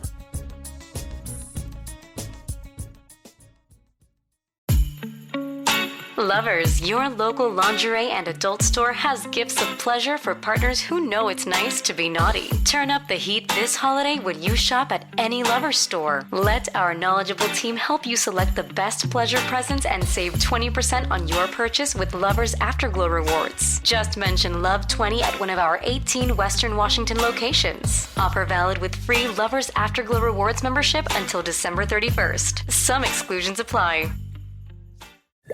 Deep underground the Jelly Belly factory, Bibi is in her secret laboratory creating the weird and wild flavors of Bean Boozled. I've done it again! Is it pomegranate or old bandage? Dare to compare. Bean Boozled, 6th edition. Are you brave enough? 99.9 KISW. The men's room returns with Miles and Thrill. Your guess is as good as mine. Cut out the categories today. Thanksgiving dinner. And birds that are tasty. We'll do a little Your Guess is as good as mine right after emails and a random question. 206-803-ROCK. Hello, Matt. Welcome to the men's room. Random. Hola. Matt, welcome to the program. Random question. Random. All right, let's see here, Matt. Okay, Matt, who cheated? And what did they cheat on? Who cheated? And what did they cheat on? Well, I cheated. Okay. And I cheated on my, I hate to say this, all my exams in college. Why do you have to say that? I just feel bad. I got a degree out of it, you know? Yeah, I mean, everyone lies on a resume anyway. Yeah. What was the subject matter that you were having a tough time with? Well, first off, it was math. Yeah, I'm right there with you on that one. Okay. Yeah, because I don't speak so hot. And then it just continued on. I just started a cheating spree in college. So you didn't do it just one time, you did it plenty? Oh, yeah. What was your technique? It was pretty much, you find the smartest person in the room, use them for a bit, and then you sit next to them. Especially during tests. All right. Well, a lot of teachers also give these same tests every semester. Right. So if you'd had someone who had taken the class before, I always found that one of the best ways that you not that this is cheating, but if you needed to buy books for class, they had a used bookstore. And instead of buying the new books, which were more expensive, I would always buy the used ones. I would comb through those books to find out who had that book before me, who highlighted stuff, took notes. And typically they would write the name of the class or the teacher in there. So it's a standard book. So you need to take that book for that particular class. But they've highlighted everything you really need to remember. And for the most part, there was only one or two teachers who taught that class. So once you found that old book from a previous semester, you kind of knew the curriculum going in, and everything was already taken care of in the book. Right. Hey, Matt, how long did it take you to figure out who the smart person was? In 10th grade, a girl was, when they two desks pushed together kind of thing, and we took a math test. I did not know that she had cheated off of my paper. And I had not done anything to make her think that I'm smart at math, but I didn't know she was cheating off of my paper. Okay, so the teacher is handing the test back. And I cannot say the exact quote she said, but she looked at me. And again, I don't know that she's cheating. She looks at her test and goes, "Man, you're stupid." I was like, "What are you talking?" She got a 57. I also got a 57. I'm like, "I didn't know you were cheating. I would never recommend you cheat for me in math. Are you kidding me?" I picked the person with the confidence. The first person that raised their hand is the smart one. Yeah, also, you know what? That's a good way to look also at it. auditorium seating was you can look down to a little the bit next more person. conducive to the standard classroom we had in high school. What did you get your degree in, by the way? Associates in art. Okay. Yeah, the cheat to get a degree in associates of art. What kind of job do you have now because of that? You don't want to know. I'm a maintenance guy. All right, well, nothing wrong with that. All right, put your degree to work. Yeah, exactly. There it is, right there. I did, exactly. Yeah. Okay. Well, the reason we asked who cheated and what did they cheat on, an ultra-marathon runner who placed third in a 50-mile race in April, only to later admit she traveled in a car for a part of it, has been handed a 12-month ban for breaching the UK Athletics Code of Conduct for senior athletes. This woman, Josiah Zakruski, will not be able to run in any event or represent Great Britain anywhere for that period, nor can she coach, officiate, and manage during that time. She had competed successfully at the highest level for a number of years, also acted as team manager for the international team. As such, the respondent, they said, quote, had a responsibility to uphold the rules, and this made it even more serious that she breached them and did not correct this either when finishing the race or asked. Now, the 47-year-old initially was awarded third place at the race in Liverpool. But having reviewed the data from the race tracking system, the GPX data, statements provided from event teams and other competitors, and from the participant herself, they did confirm that the runner has been disqualified from the event, having taken a vehicle transport during part of the route. Now, the director of the race said in a statement, officials say the data showed her covering a mile of the route in just a minute and 40 seconds. That might be a tip-off. It was ultimately discovered that she rode in a car for 2.5 miles and then jumped back into the race. Yeah, I mean, I get it. Obviously, you should be disqualified, but also I would say, man, don't run 50 miles. That is still a hell of a long way to go. That is a very long way to go. Hello, Andy. Welcome to the men's room. Hola. All right, Andy, let's go with this one. Andy, what have you done that basically you're pretty unqualified to do? So anytime you walk into Home Depot, but what have you done that you were unqualified to do? So when I was 16, originally I'm from Oklahoma, I was going through vocational school, and I was a mechanic. Well, I was going for an ASC certification. And one of the board members had his own shop, and I didn't have my certification, but I was working under him, changing oil and various other small tasks. And one day he had me doing a motor replacement. So I was taking apart this truck, pulling this engine. Had no idea what I was doing. I ended up BSing my way all the way through to pulling the motor out. And then I had an incident where he wanted me to pull a truck in that was a manual, and I wasn't shaky at that point. I ended up hitting that truck against a fan, and I ended up leaving that job. Probably a good idea. He was also a very shady character in the town. So, did you get your ASC certification? Nope. I ended up finding out about women and alcohol, and became a party animal from there. We've all been there, brother. Mm-hmm. So, what do you do now?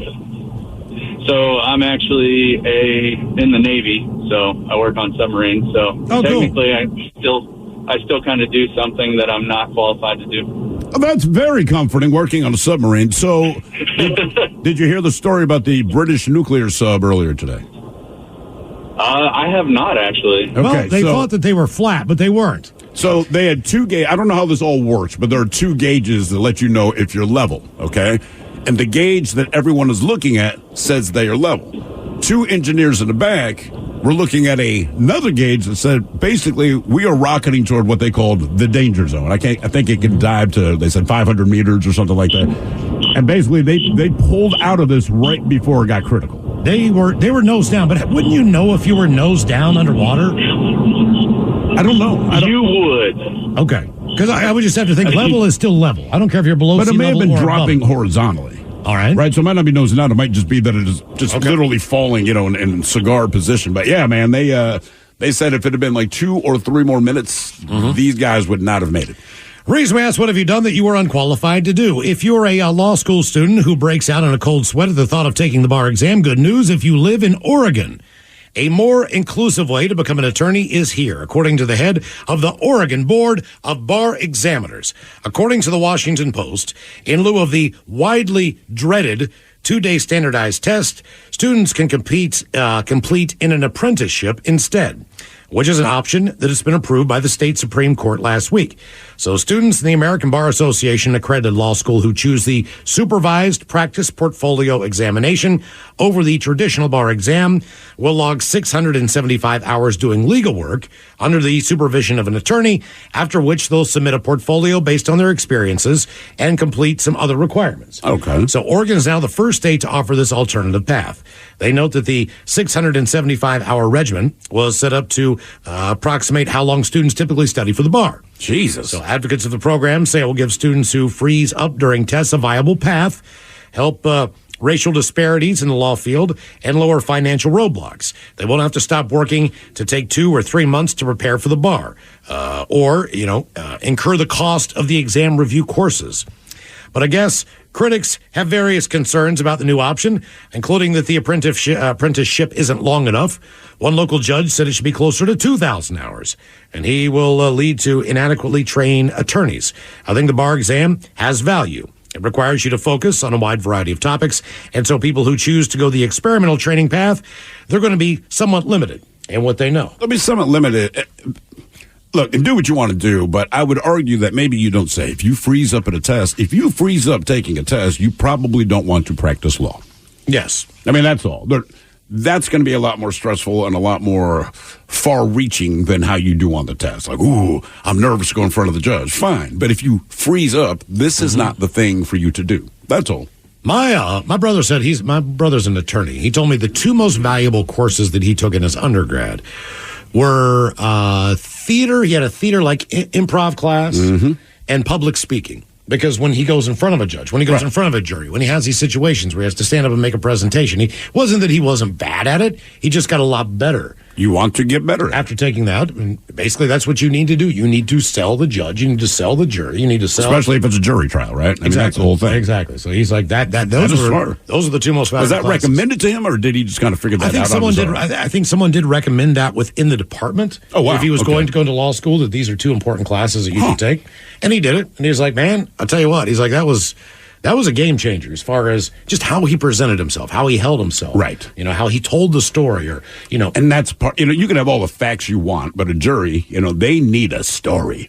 Right. You got to paint this picture for them. In layman's terms, too. There's a lot of technical information that they will definitely get into. But for the time being, on the overview, on the introduction, when you're just getting up there making your opening statement or whatever, you have to... This man over here murdered his wife in cold blood. Yeah. And you also have to give a backstory on that person and how they got to where they are and what kind of a community member they are and what else they've done in their life. Right. How did they get to this position? It's kind of like when they're like, you might be wondering how I got here. you need to kind of give that story as far as what led to this person. You might be wondering how I got here. Well, it all started when I shot my wife pretty much. And the cops showed up. Random. Hello, Josh. Welcome to the men's room. Hola, bichola. Hola. Josh, welcome to the program. Random question. I'm going to ask you a multi-tiered question here. Josh, how old are you? I am 34. You're 34. All right.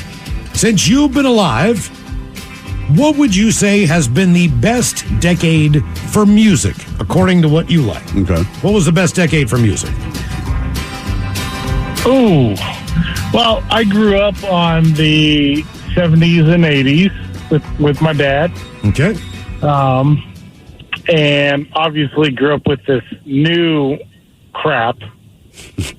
Okay. So I'm going to say you like the stuff in the beginning more than. I would say that. Yep. Okay. All right. Now, how about for movies?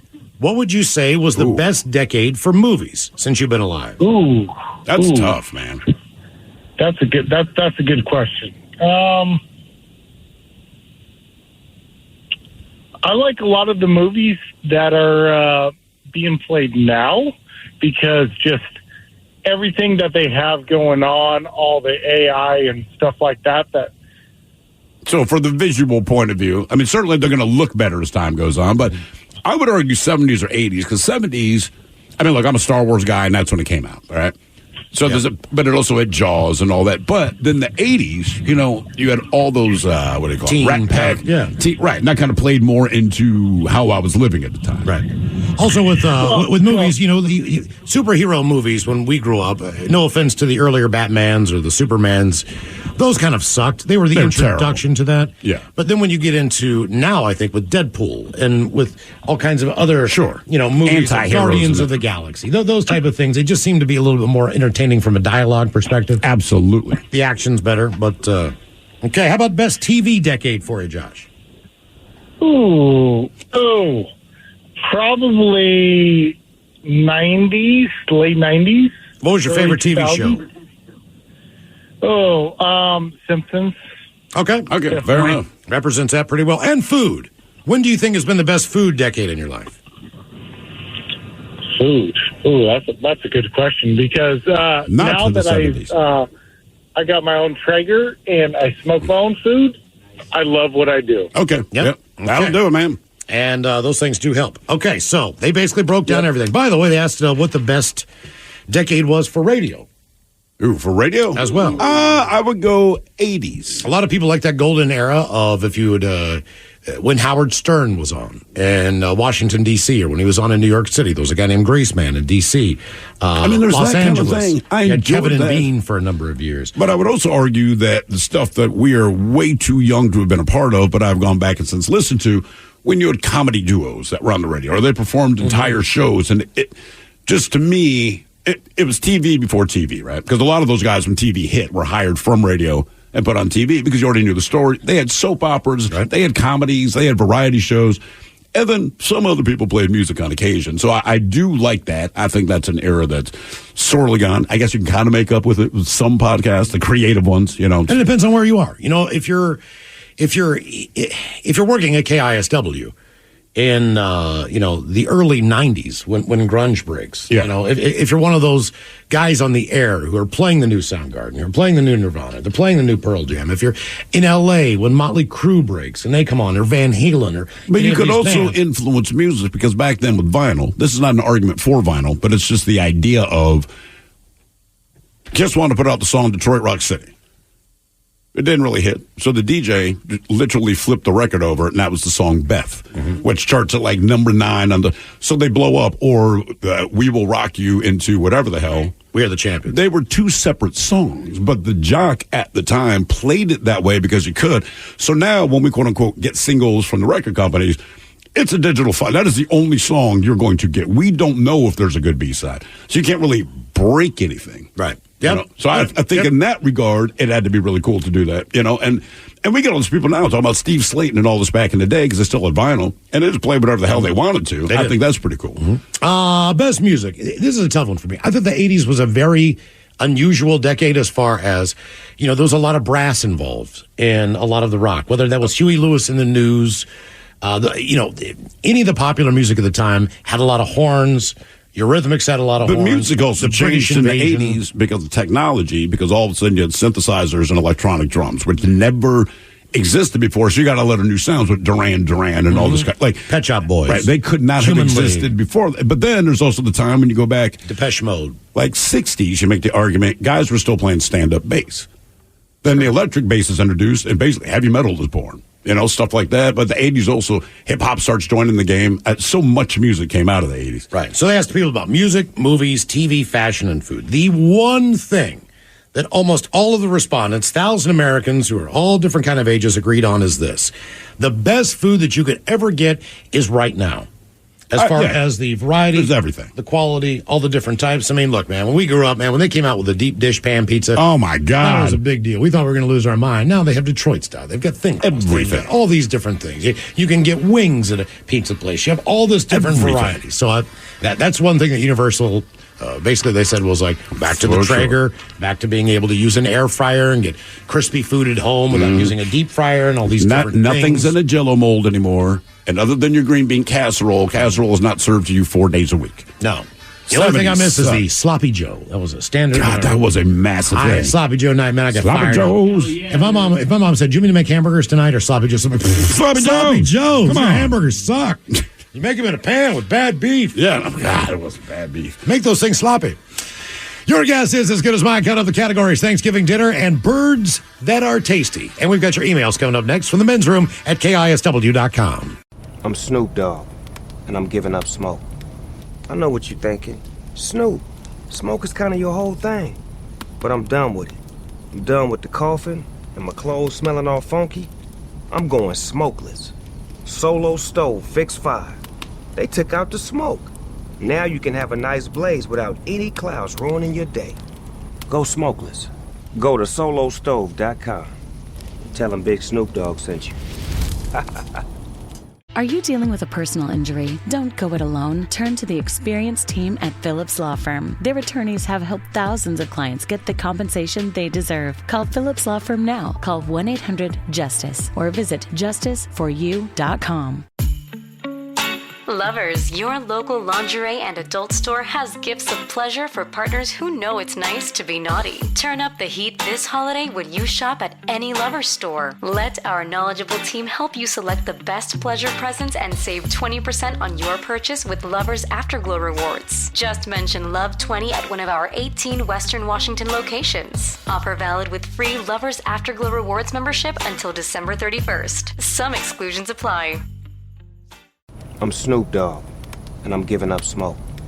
I know what you're thinking. Snoop, smoke is kind of your whole thing. But I'm done with it.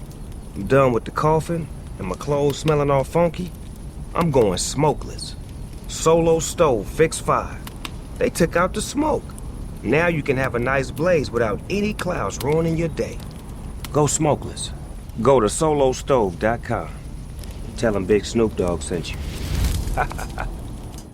Dealing with an accident and injury claim can be overwhelming. Let Phillips Law Firm fight for you. We understand the pain and suffering, and we're here to guide you through. Call 1-800-JUSTICE today for a free case review or visit justiceforyou.com and let Phillips Law Firm help you on the road to recovery.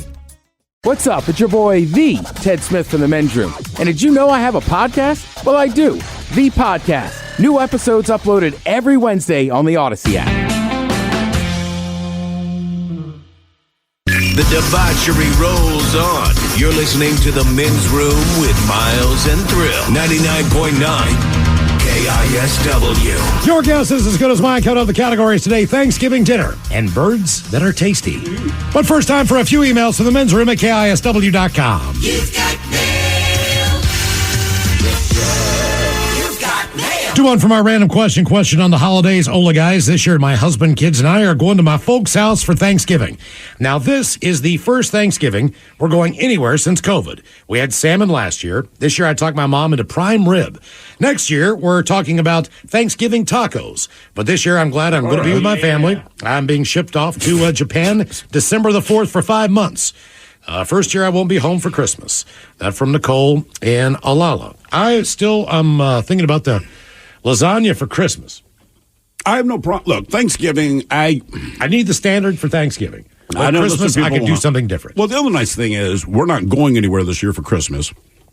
And as far as I know, no one's coming to visit us, which means we can do the lasagnas and the sliders. Nice. But my parents are coming into town tomorrow, so yeah, we'll do the standard stuff. On to the birthday shout-outs. Pacholas, it is my lovely wife, Sierra's 28th birthday. Amazing mom to our son, Theo, and the best wife a man can ask for. Theo and I would love to say we love you by giving her a big old bong rip. The Dirty German talking about veterinary medicine, and you guys talking all over each other about trying for baby number 2. Lots of love, guys. That from Steven.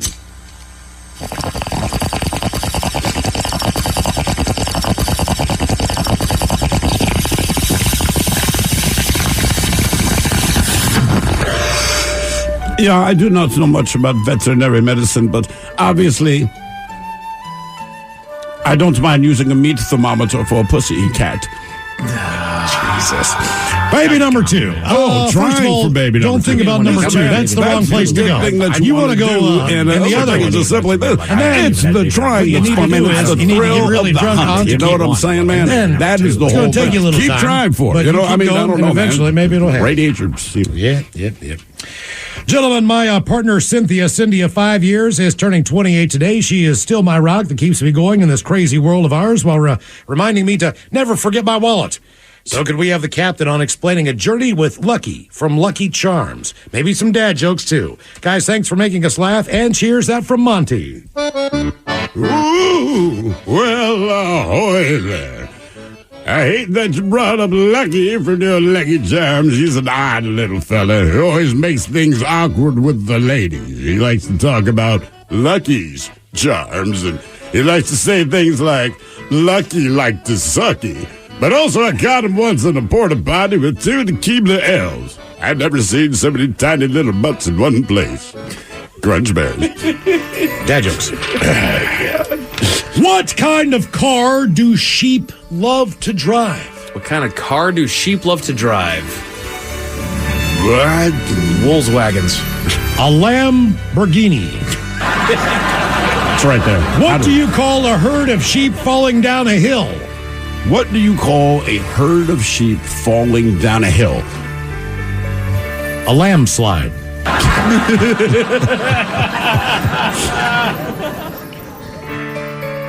When you have a bladder infection, do you know what you are? What am I if I have a bladder infection? You're in trouble. Got it. What did the janitor say when he jumped out of the closet? Supplies! And why did the banana go to the doctor? His skin was peeling. Spotting. It wasn't peeling well. Dad jokes. Patrol, it's been a long, dark 2-year drought with my birthday on the weekend, but that is thankfully over.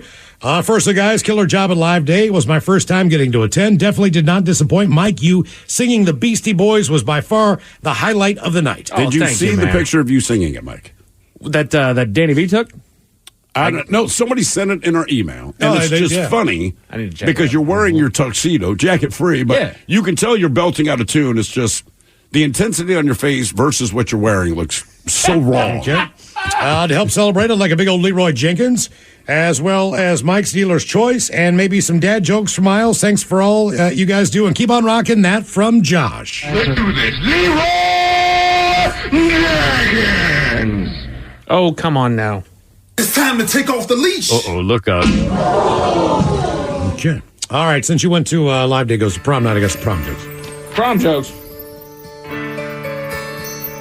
The high school for the blind actually had the best prom. Why is that? Everyone danced like no one was watching.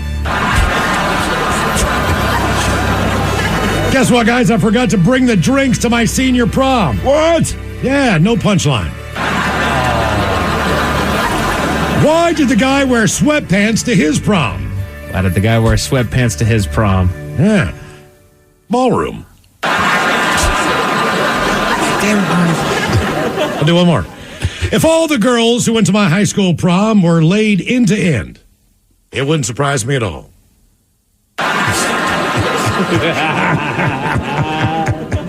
I'll just get rid of them. Why couldn't Bruce Wayne find a prom date? Why couldn't Bruce Wayne find a prom date? Because he had bad breath. And why didn't the skeleton go to the prom? Didn't have the guts to ask anyone. Close. He had nobody to go with. Damn it. Yeah. Fellas, can I please request a shout out with a dirty German for my daughter Alyssa's 25th birthday? Thank you guys so much. Have a fantastic day. Lots of love. That from Jennifer. Yeah, listen, I understand you are 25 now. That is the perfect age. We like to call you the quarter piece. Emphasis on the piece. And also, even though George Washington is the one featured on that coin, I think the sex move we will do will involve Grover Cleveland. Hey guys, it's my 29th time around the sun. Can I get a bong rip with some thrill gets as well as a Sarah Palin? Thank you, gentlemen.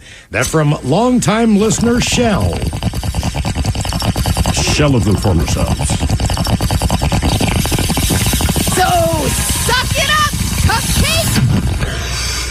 Get. All right, guys, here you go.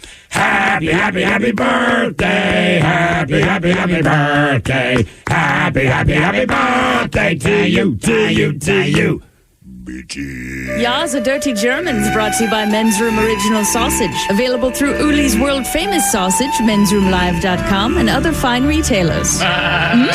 Schweinefleisch. Thank you, Bob. Let's get a contestant on the line for your guess is as good as mine now at 206-803-ROCK. In the meantime, couple of extra emails. Live Day is the subject. Boo bitches. Hey, unfortunately, I was unable to listen to Live Day, and I cannot find it on the Odyssey app. Can you guys help with instructions how to listen, or is it available? Thanks, guys. Love the show. That from Doug. Doug, I'm pretty sure if you follow KISW on Facebook, yes, the entire performance is still up there for sure, and then eventually, hopefully, it'll get to the Odyssey app. Let's see here. Weird DoorDash deliveries. Guys, we were talking to a guy on Thursday's show, and he delivered for DoorDash. Yeah, right. And he was talking about all the crazy things that sometimes happen. And believe it or not, DoorDash more than just food. But what did he say? They're expanding to makeup, all kinds of stuff. Some other stuff, yeah. Guys, I've been doing DoorDash for 3 years now. 5,000 deliveries. Wow. You can order just about anything on there. Some of the worst ones for me personally is makeup, like Mike said, because I have no idea where to find this stuff or all that. But the one I hate the most is delivering sex toys and lubricants. It's not uncommon either. A few times a year, I've delivered some plugs. Okay. Some double-sided things. Yeah. It's always behind glass. And for some reason, the person I have to ask to unlock it is always a teenage girl. The worst drop-off, though, was a device for what I assume was a single mom. And they didn't put it in a bag or discreet packaging. And I had to leave it on her doorstep, right as her young kids were getting off the bus. Oh, man. Guys, I felt terrible. A couple extras. Macholas, I'm way behind on the podcast on the Odyssey app, but I listened a long time ago. You guys had to talk about hot dogs and where to get some good ones. If you have a chance, go down to the industrial area on East Marginal.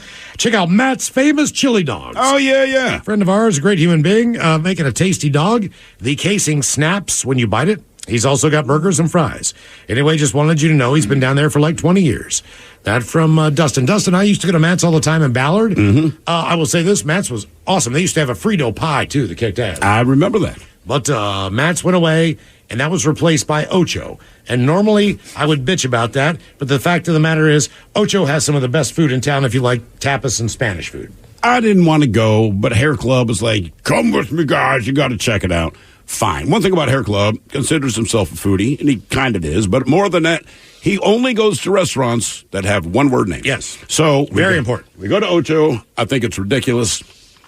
And in the end, I'm like, dude, this is some of the best food. Quick side note, Ocho, shout out to your deviled eggs, but you know that. Oh, they're great. God almighty. I know they are. So Triangle in Fremont has great deviled eggs. Really? Oh, my God. I would have never Fried guessed chicken, that. deviled eggs. Ooh. Macaroni and cheese.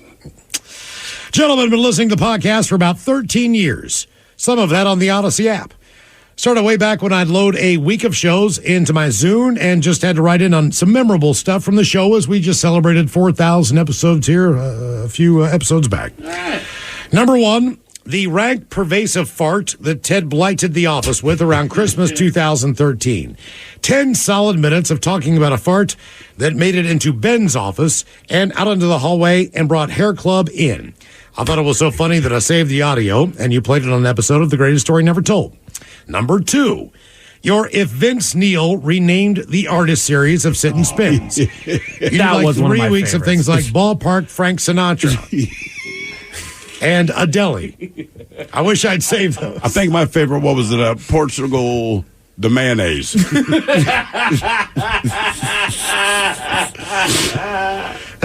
Miles and Thrill's Virginia accent. You don't do it much, but I absolutely lose it every time you guys talk about stuff in that accent. Oh, also, Castle sold you guys short. If you've been on the air for 18 years, only about 51 weeks per year are working days due to holidays. Or really just 50 if the Christmas week doesn't count as you take the vacation. So anyway, there have only been 4,500 working days in 18 years, meaning you've only taken 500 off, not 1,000. So here is to another 1,000. Cheers, guys. That from Chris. All right, time for a little Your Guess Is As Good As Mine. It's an easy game to play. We get a contestant on the line. You pick from one of two categories and try to get as many right in said category before 3 strikes and you're out. Steve, who is our contestant ready to play Your Guess is as Good as Mine? You know her. You love her. Hello, Jess. Welcome to the men's room. Hey, sorry. Hola. I turned the Bluetooth. Hola. All right. Sorry about your blue teeth. Go to the dentist. All right, Jess, you know how the game is played. You pick from one of two categories. The categories today, we have birds that are tasty. You are going to have to guess the 10 tastiest birds that humans normally consume on this here planet, and all these are consumed in North America as well. Okay. The next category we have is Thanksgiving dinner and the 10 most popular foods that are served every year around this time at Thanksgiving. So do you want to go Thanksgiving food or delicious, tasty birds? Well, let's go with birds. Birds. All right, Jess, you know how the game is played. You got to get as many right in said category before 3 strikes, and you're out. So what is your first guess on the 10 most tasty birds to eat? I'm going to go quail. Quail, out of nowhere, number 5. All right. Quail are small game birds. Many people fill quail with stuffing before roasting.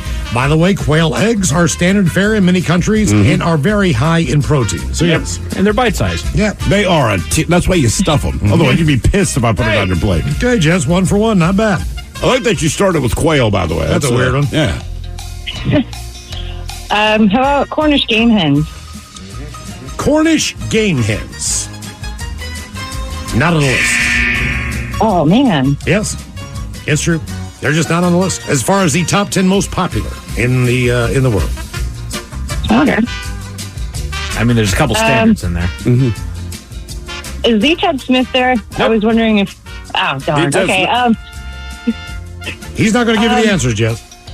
Well, I mean, you know, maybe... Even if he was here, I know what he'd be screaming right now. I hope you're saving the obvious ones for last, because everyone's scratching Yeah, yeah, definitely. Okay. These are birds of a feather. You go to the... How about duck? How about duck is number 2? I love duck, man. As long as you do it right from what I hear. I've only ever had it the one time. It was fantastic, but I've heard that it's easy to screw up. You can also do a duck a little bit medium rare. Yeah. Which is different from poultry. Because there's a fat reserve around it, that a huge fat reserve, and we used to cook it regularly at one of the restaurants. That was the first time I tried it, and I'm like, this is delicious. Peking duck, man. If you ever have it, never had it. And if you've ever had French fries cooked in duck fat, yeah, dude, oh my goodness, that's a game changer. All right, Jess, you're right on duck, and you are right on quail. These are the tastiest birds to eat. What is your next guess? How about grouse? How about grouse number 8 on the list? Are you just going gaming here? What are you doing? Yeah, you're going real gaming. Well, I have friends that go hunting a lot. That I just hear stories about these birds personally. Like, I don't actually hunt them, but I'm just calling out names of stuff I know other people hunt. Jess, some of these aren't even things that people hunt. They raise them in their backyards. They go get a big one for holidays. All kinds of crazy birds out there people eat. Well, I mean, I know turkey's got to be on there, but... Number 3. Okay. Did you say squab yet? Squab. Yeah, but let's try squab. Squab being the pigeon? Yeah, the baby pigeon. Number 6. The pigeon is a versatile bird prepared in various ways. Young pigeons called squab are very tender with a extremely light flavor. As long as we're going with game birds, somebody did bring up on the text, I thought it was good, it's pheasant. Ooh, pheasant. That's strong. Okay. Okay, let's go ahead and try pheasant and see. Number 7. Pheasant? Okay. I never had pheasant. All right, you're not. I've had it twice. It was gamey. So far, Jess, you're right on grouse at number 8, pheasant at number 7, pigeon at number 6, and quail at number 5. Also, turkey at 3 and duck at 2. So 1, 2, 3, 4. You've got 6 out of the 10. You only have 1 miss so far. There are 4 poultry birds remaining on the list. There's a really big one waiting at number 1. I know it. I'm going to say ostrich. I know that can't be right. No. Emu, ostrich. No. They are, in fact, different birds. They are. And I feel like there are emu farms around this country somewhere. Mm-hmm. But you know what? It is kind of a bland meat, so. Okay. Just a regular chicken? Bingo. Chicken number 1, Jesus H. It took you a while to get there, but yes, chicken is the number one poultry in the world. I think she was saving that for her 2-strike moment. So you're correct with Pretty number much. 1 chicken, number 2 duck, number 3 turkey, number 5 quail, number 6 pigeon, number 7 pheasant, and number 8 grouse. So we got 3 left. There are 3 birds that remain. I think emu might be strong. I think goose might be strong. And one of the texters says Larry bird. Probably not on the list. I was thinking goose and duck kind of in the same family, so let's go ahead and try goose. Goose, yes. Number 4, think foie gras. All the things. Right. People breed geese for their meat, eggs, and feathers. Goose meat, they say, is dark and has a very strong flavor. It is rich and fattier than chicken or turkey. 2 remain, Jess. And you've done a great job of getting there. Are they game birds, Miles? They are definitely... No. No, they're not. They're not game birds. Okay. I'm surprised about Cornish game hens, though. I really thought that would be on there. Yeah.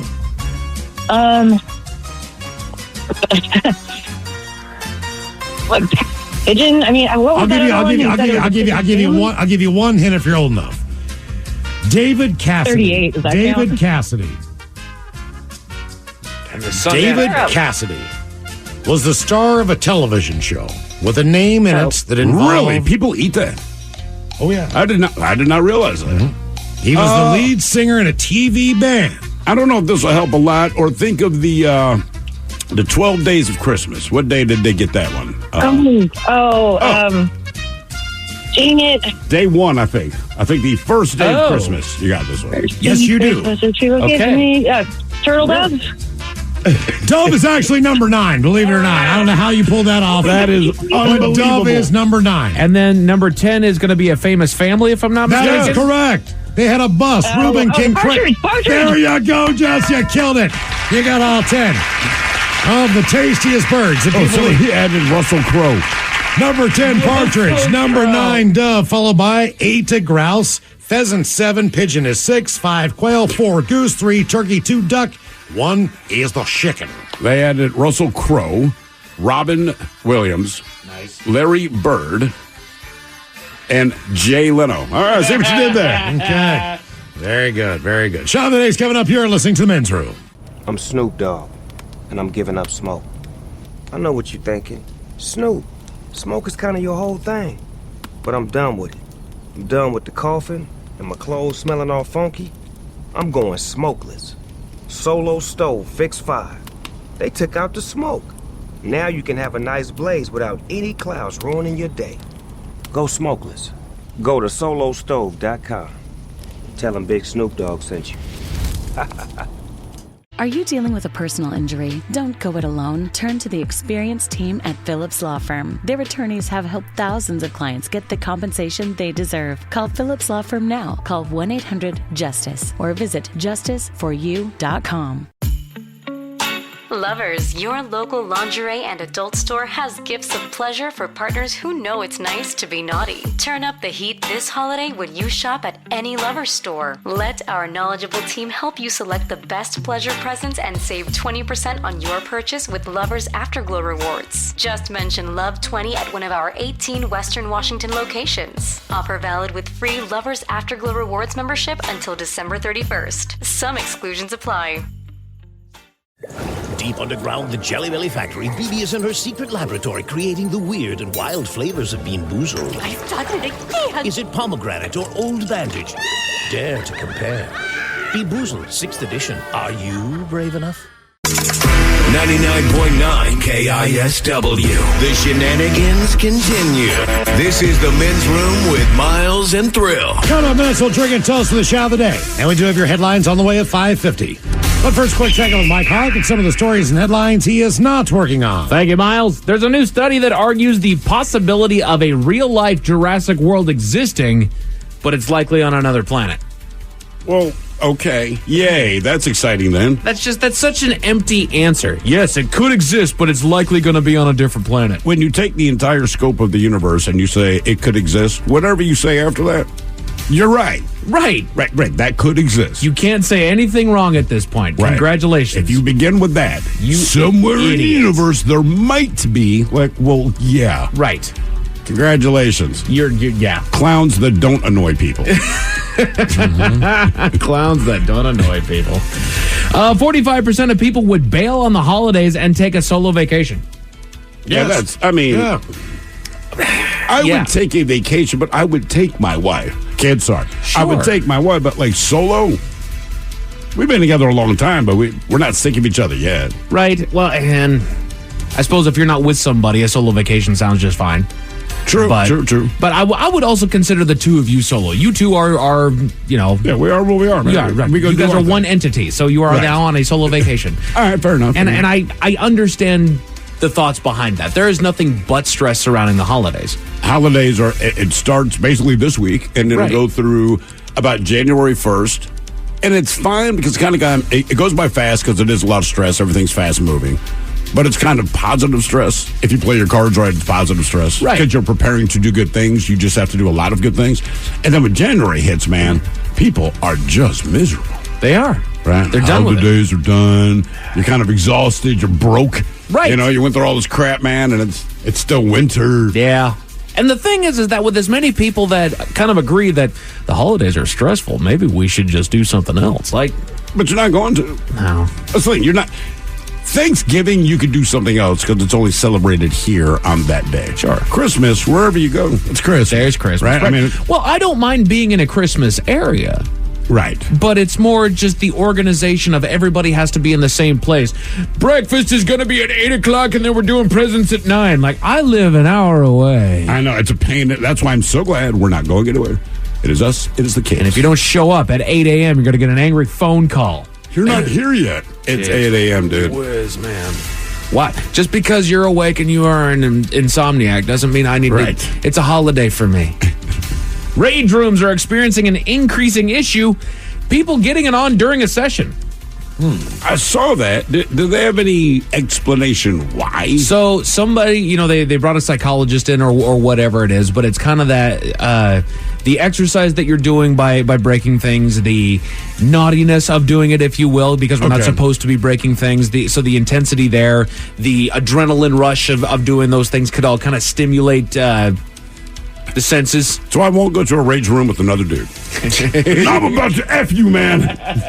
It's about to get weird, brother. Just got done smashing this TV. You know what I'm going to smash next? That ass behind you. Bring it here.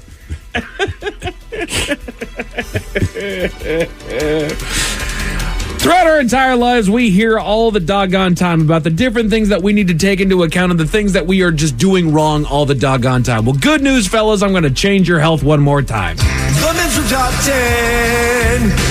The Men's Room Top 10. 10 things you should never do in the shower.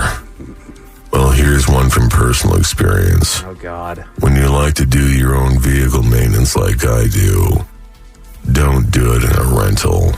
I may have taken the K&N reusable high-flow air intake filter off my diesel and dropped it into the bathtub to clean it and then retreat it. And it may or may not have left indelible stains on the resin tub surface.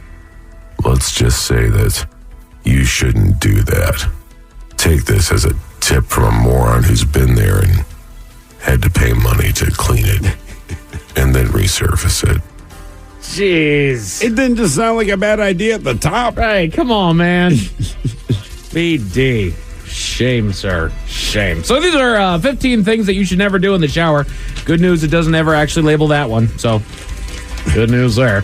But it says, it does say using soap in certain areas is a big no. I heard your back blowhole. Indeed. Especially those containing soaps, especially those containing harsh chemicals, can disrupt the skin's natural protective barrier, leading to dryness, irritation, and even infections. Over the time, this can exacerbate skin issues such as premature aging, acne, and dermatitis. Doc, I chopped my butt. So yeah, just be careful. You know what? Where it can be good in certain areas is bad in others. Neglecting your shower cleanliness. A dirty shower can be breeding ground for germs and bacteria, including Staphylococcus, a bacterium that can lead to skin infections, pneumonia, and even sepsis. The dirtiest thing that goes in my bathtub are my kids. Right. That's kind of what I'm looking at, too. They are the problem. Right. Man, my son took a bath. Probably 3. Normally he'll shower. Took a bath. Whatever. I don't care. Attaboy. I went into that bathroom, man, and I'm like, are you a coal miner? Yeah. You know what I mean? Good God, my ashtray outside is cleaner than this bathtub. Yeah, right baths are a different beast though, because as You're the water's stewing coming in your down, crap. you're stewing in your crap. But then as it drains and the water's coming down, it just kind of leaves that film, all the way on the outside. At least with the shower, it's running water, so it kind of continues to run. And really, everything that hits the shower surface is covered in soap and is being washed. I'm encouraging him to take more showers, fewer baths. And I will say this: thank God my wife came into my life. Wash your shower curtain. Yes. Those things get foul. And Also, yes, you they're can throw- $12. Buy a new one. Yeah, that's fair too. Every 6 months. That's fair too. You could also just throw it right in the washing machine. That's true. And you are amazed at how much it takes off. And you'll feel better. There's nothing worse than being in your own shower, but you don't want your shower curtain to touch it. Yes. I am guilty of this one, letting your razor stay in the shower. This seemingly harmless habit harbors potential dangers that can negatively impact your health. In a shower's warm, damp environment, your razor can quickly become a breeding ground for harmful bacteria and pathogens. Okay, I'm very guilty of that. Right, I shave my head in the shower. So Yeah, it just sits in there. Exactly. Do you do it like at the end of the Scooby-Doo credits, he has all the whipped cream and he kind of licks it all off? Like when I'm in the shower, it's basically shaving cream from the top of the head down to the beard. Yep. You know, just follow it through and do my thing. Exactly. That's Did it it. just this morning, in fact. Attaboy. Man, oh man, I was like Thought a you were looking cactus. smooth over there. Yeah, bro, I was very prickly this morning. What's that? Neglecting the importance of draining soap of a draining soap dish, it says.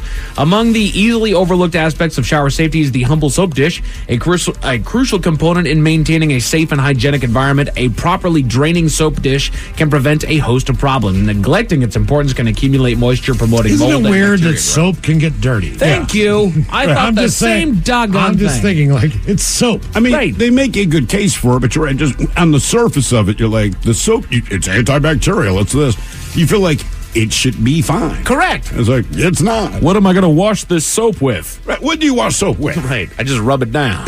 Get the new soap on top. Get a loofah. Come on, baby. Martin Loofah King.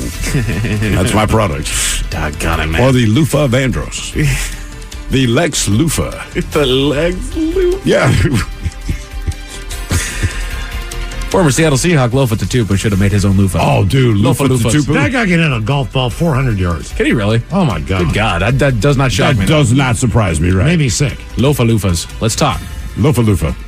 Why not just a Loofah Tatupu? Loofah Tatupu. Come on, man. Talk to me. Man, he hits the ball. Shoot me an email. Daily exfoliation. While exfoliation can lead to glowing, refreshed skin, daily exfoliation, especially in the shower, can quickly take a toll on your skin's health. You know, oddly enough, my son, he took a shower last night, and he was just in a mood. So he's like, I want to have a skincare regime. All And I'm right. like, why are you looking at me, brother? I don't even know what that means. Come on, right? man. So my wife, she has products. She goes, all right, follow me. We'll do something. So they do whatever they do. But 5 minutes later, he's holding his face. He's got a hand over his eye. Soap in the eye. Well, I go, well, what's going on, man? He goes, Mom's terrible at explaining instructions. I said, well, what'd you do? He goes, I got the stuff in my eye. I was like, dumbass, don't put anything in your eye. Right. At what point That did ain't she say that. put it in your eye? What, did she? We just assumed you knew that. Right. Don't put stuff in your eye. Yes. By sir. the way, you have another eye on your body. Be careful on that one, too, once you get to that age. Exactly. The irregular change of the shower head. Over time, these fixtures can become breeding grounds for potentially harmful bacteria, mold, and yeast, all of which can be inhaled or absorbed as you shower, leading to various health concerns. Additionally, mineral deposits can build up, impeding the water flow and thus hampering your shower I bet if you performance. opened it up, put it in the dishwasher, that would help. Probably. Possibly, yeah. Back to that. Somebody here has a question. It's Doctor. a question for the ages. It says, when soap hits the ground, does the ground get clean or does the soap get dirty? Depends on who dropped it. Application of facial masks right after showering. Again, these are things that you should never do in the shower. When you shower, the skin swells and the pores open up due to warm temperature, making it more susceptible to absorption. If you apply a facial mask after showering, your skin may absorb ingredients more deeply than intended, leading to irritation or inflammation. Oh, cool. Yeah, so you knock it off with the masks out of the shower, Mr. Hill. Rubbing your skin aggressively with a towel. The abrasive action can strip away the skin's natural oils, leading to dryness and potential damage to the skin barrier, which defends against harmful bacteria and environmental irritants. Okay. But I also need to get dry. If I run over it once with the towel and it doesn't dry, then I'm going to do it again until it dries That off. is it. Problems happen, man. Applying oil-based products. The residue of these products can linger on the shower floor, creating a slick, greasy surface that significantly increases the risk of slipping and falling. Woman, sometimes it's like a skating rink in there. Applying shampoo to not-so-damp hair. Shampoo is designed to be used on wet hair where it can evenly distribute and effectively cleanse without causing harm. When applying to dry hair, it can concentrate in one area, stripping away the natural oils and leaving your hair dehydrated and vulnerable to breakage. That's all I like about being bald. Right. I never have to worry about that. Not a me problem. Well, and then you have to hear about how often you're washing your hair. You shouldn't wash it every day because, again, there's natural oils in your hair that you want to make sure are constantly going in there. So you have to wash it every 2 or 3 days, and that's why you need a shower cap. By the way, someone has sent an email. It says, hey, fellas, serious question. Was that story shower from VD one long euphemism, or was he being literal? I believe he was being literal. I think he if was, you too. know him, he's a guy that can work on stuff. He understands the mechanics of things. Indeed. I think he was being literal. I believe he was, too. Yeah. It scares me a little bit.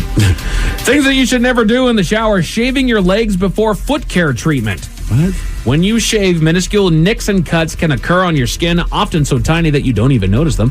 However, these microscopic wounds become gateways for bacteria once you dip your feet into the pedicure tub. Water in these tubs, particularly in busy salons, can harbor harmful bacteria and could lead to infections. Somebody here, you're talking about shower heads earlier, says, I soak my shower head in rubbing alcohol once every 6 months. Kills the bacteria. Nice. Does it also get rid of that white residue that's all over there, too? Yeah. 'Cause I feel like it starts clogging up the holes in my shower. Yeah, I've noticed that in the kids' shower. I should do something about it instead of just saying, I've noticed that. I've noticed. You know what I mean? It's one of those weird things, you look at it and go, oh, I should do something. And within 5 seconds, you kind of forget. Sure. And you're on to other things. Right. I just know that when I was in my last apartment, we had to change the shower head because we had hard water. And I don't know what the hell that means, but apparently it was just destroying. It's exciting. You find you sexy when you're naked in it. You know what I'd call hard water? Ice. That's what hard water Yes, is to me. that is what it is. Got it. Excessive use of loofah to tupus. While a loofah can feel invigorating and leave your skin feeling squeaky clean, there are hidden dangers connected to its excessive use. These bathing accessories harbor a breeding ground for bacteria, fungi, and yeast, which multiply in your shower's warm, moist environment. It's a living thing. Right. Mm-hmm. So, rather, it's probably dead by the time it gets into your shower, but it's a plant. Yeast keeps coming up. I know. Keeps coming up. Your body makes it. Right. Calcification. That's what you're talking about there, Mike. Yes. Somebody says add vinegar to the rubbing alcohol and it gets rid of the calcification. All right. Like Steve's pedicure. Damn right.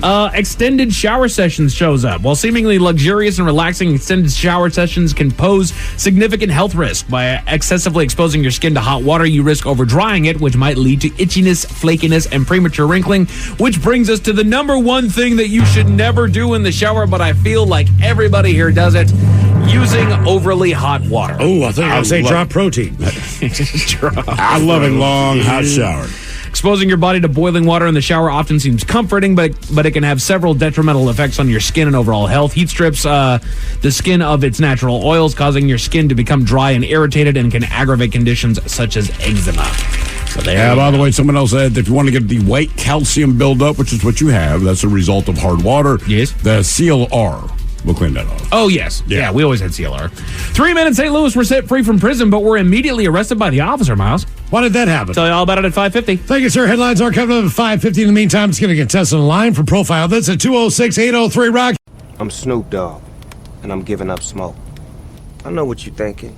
Snoop, smoke is kind of your whole thing. But I'm done with it. I'm done with the coughing and my clothes smelling all funky. I'm going smokeless. Solo Stove Fix 5. They took out the smoke. Now you can have a nice blaze without any clouds ruining your day. Go smokeless. Go to solostove.com. Tell them Big Snoop Dogg sent you. Dealing with an accident and injury claim can be overwhelming. Let Phillips Law Firm fight for you. We understand the pain and suffering, and we're here to guide you through. Call 1-800-JUSTICE today for a free case review, or visit justiceforyou.com and let Phillips Law Firm help you on the road to recovery.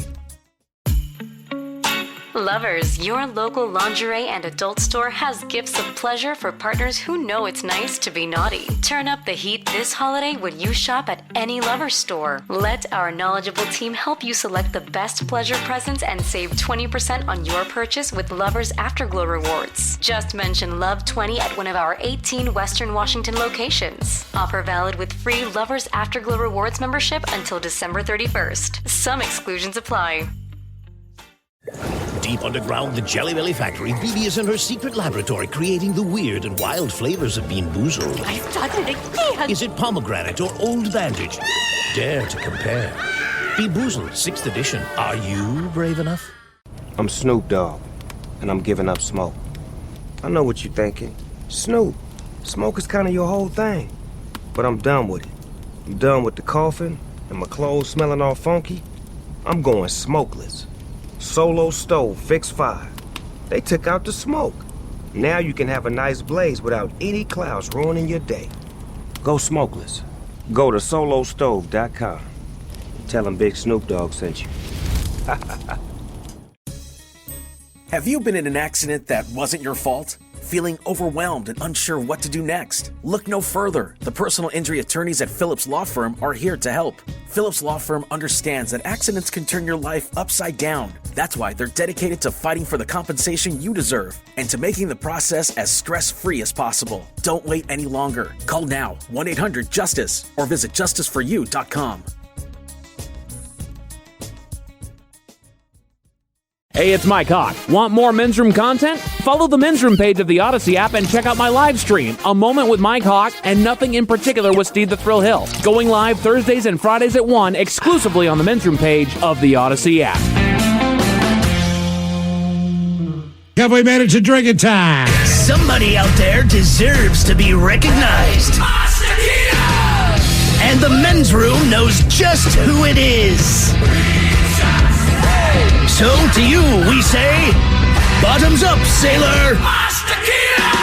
You're the toast of our shot of the day. Drink time it is. As usual, we head to the Drink Desk and Steve the Thrill Hill to find out who we're toasting. Yes, indeed. And today we toast former President Bill Clinton. Hey, hey, hey. Over the weekend, former First Lady Rosalind Carter died at the age of 96. Now, Bill, like every other living ex-president, he posted a tribute to Rosalind on social media, and it read, in part, quote, Rosalind Carter was the embodiment of a life lived with purpose. And then it goes on to say all of the right things. Very touching tribute. And it would have felt a little more sincere, however, had he included a picture of Rosalind Carter instead of including a picture of Dianne Feinstein. Oh, that's all. Goodness. All right, he posted a picture of the wrong frickin' person as he's going on. You're SOL, for fellas. Yeah, no kidding. As he's going on about. It's just a small detail, but it seems like if we pay a touching tribute. I just want to let you know I love you. Hey, I'd have done you back in the day. I just can't tell my women apart. Y'all look the same to me. One woman, one vagina. I stop right there. Yeah, so just if you're going to do that's bad, dude. That's people. If you're going to do a quote-unquote touching first of all, social media to me is the opposite of a touching tribute. But if you're going to do it there, try to include a picture of the right person. That's all. Also, you were the last Democratic president from that era. So you would think that you would know that. From that century, right. 20th century. Yeah. But he doesn't, Miles. No. He just doesn't. So we pour this booze, and we drink this booze because we think it's yummy. Yummy! So over the tongue and down the throat to party in our tummies. Down the hola, bichola! The Men's Room presents Profile This. And Steve the Thrill Hill, could you please tell everyone how Profile This is played? I sure can, Miles. That's a simple game where we share with you a real-life news story. Something that happened right here on planet Earth. And as you listen to the story, based on the stereotypes you believe to be true of people and the decisions that people make, we'll ask you what it is you think makes the story a story. Hello, Sam. Welcome to the Men's Room. Hello. Hola. Sam, do you understand how this here game is played?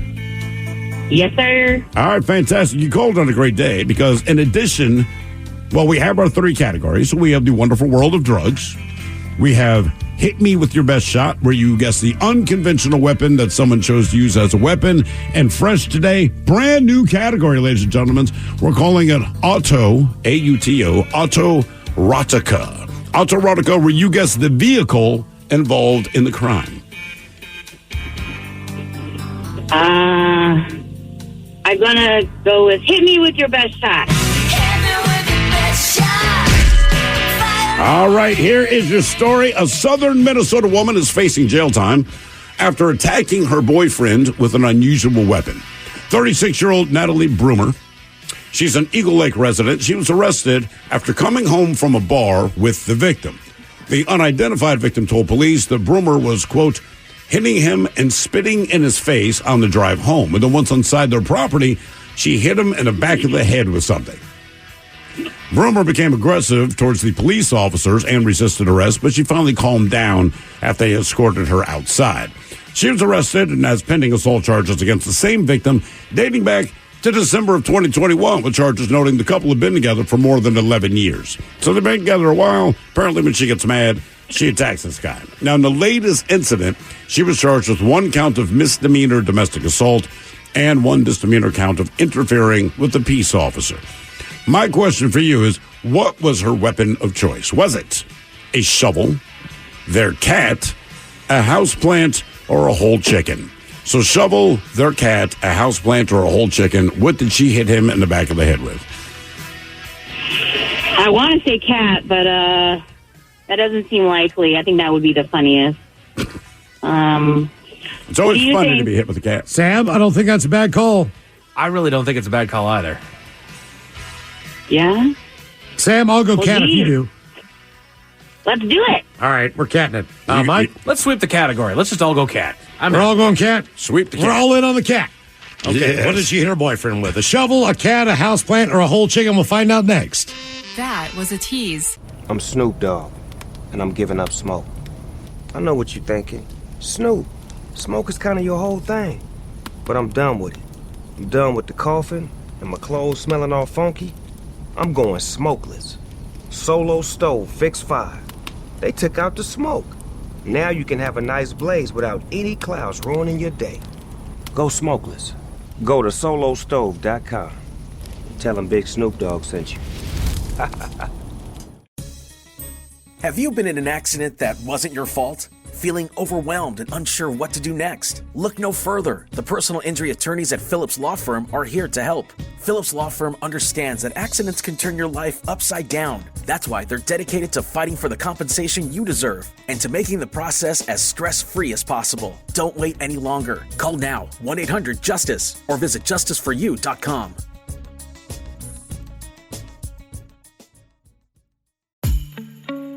Lovers, your local lingerie and adult store has gifts of pleasure for partners who know it's nice to be naughty. Turn up the heat this holiday when you shop at any Lovers store. Let our knowledgeable team help you select the best pleasure presents and save 20% on your purchase with Lovers Afterglow rewards. Just mention Love 20 at one of our 18 Western Washington locations. Offer valid with free Lovers Afterglow rewards membership until December 31st. Some exclusions apply.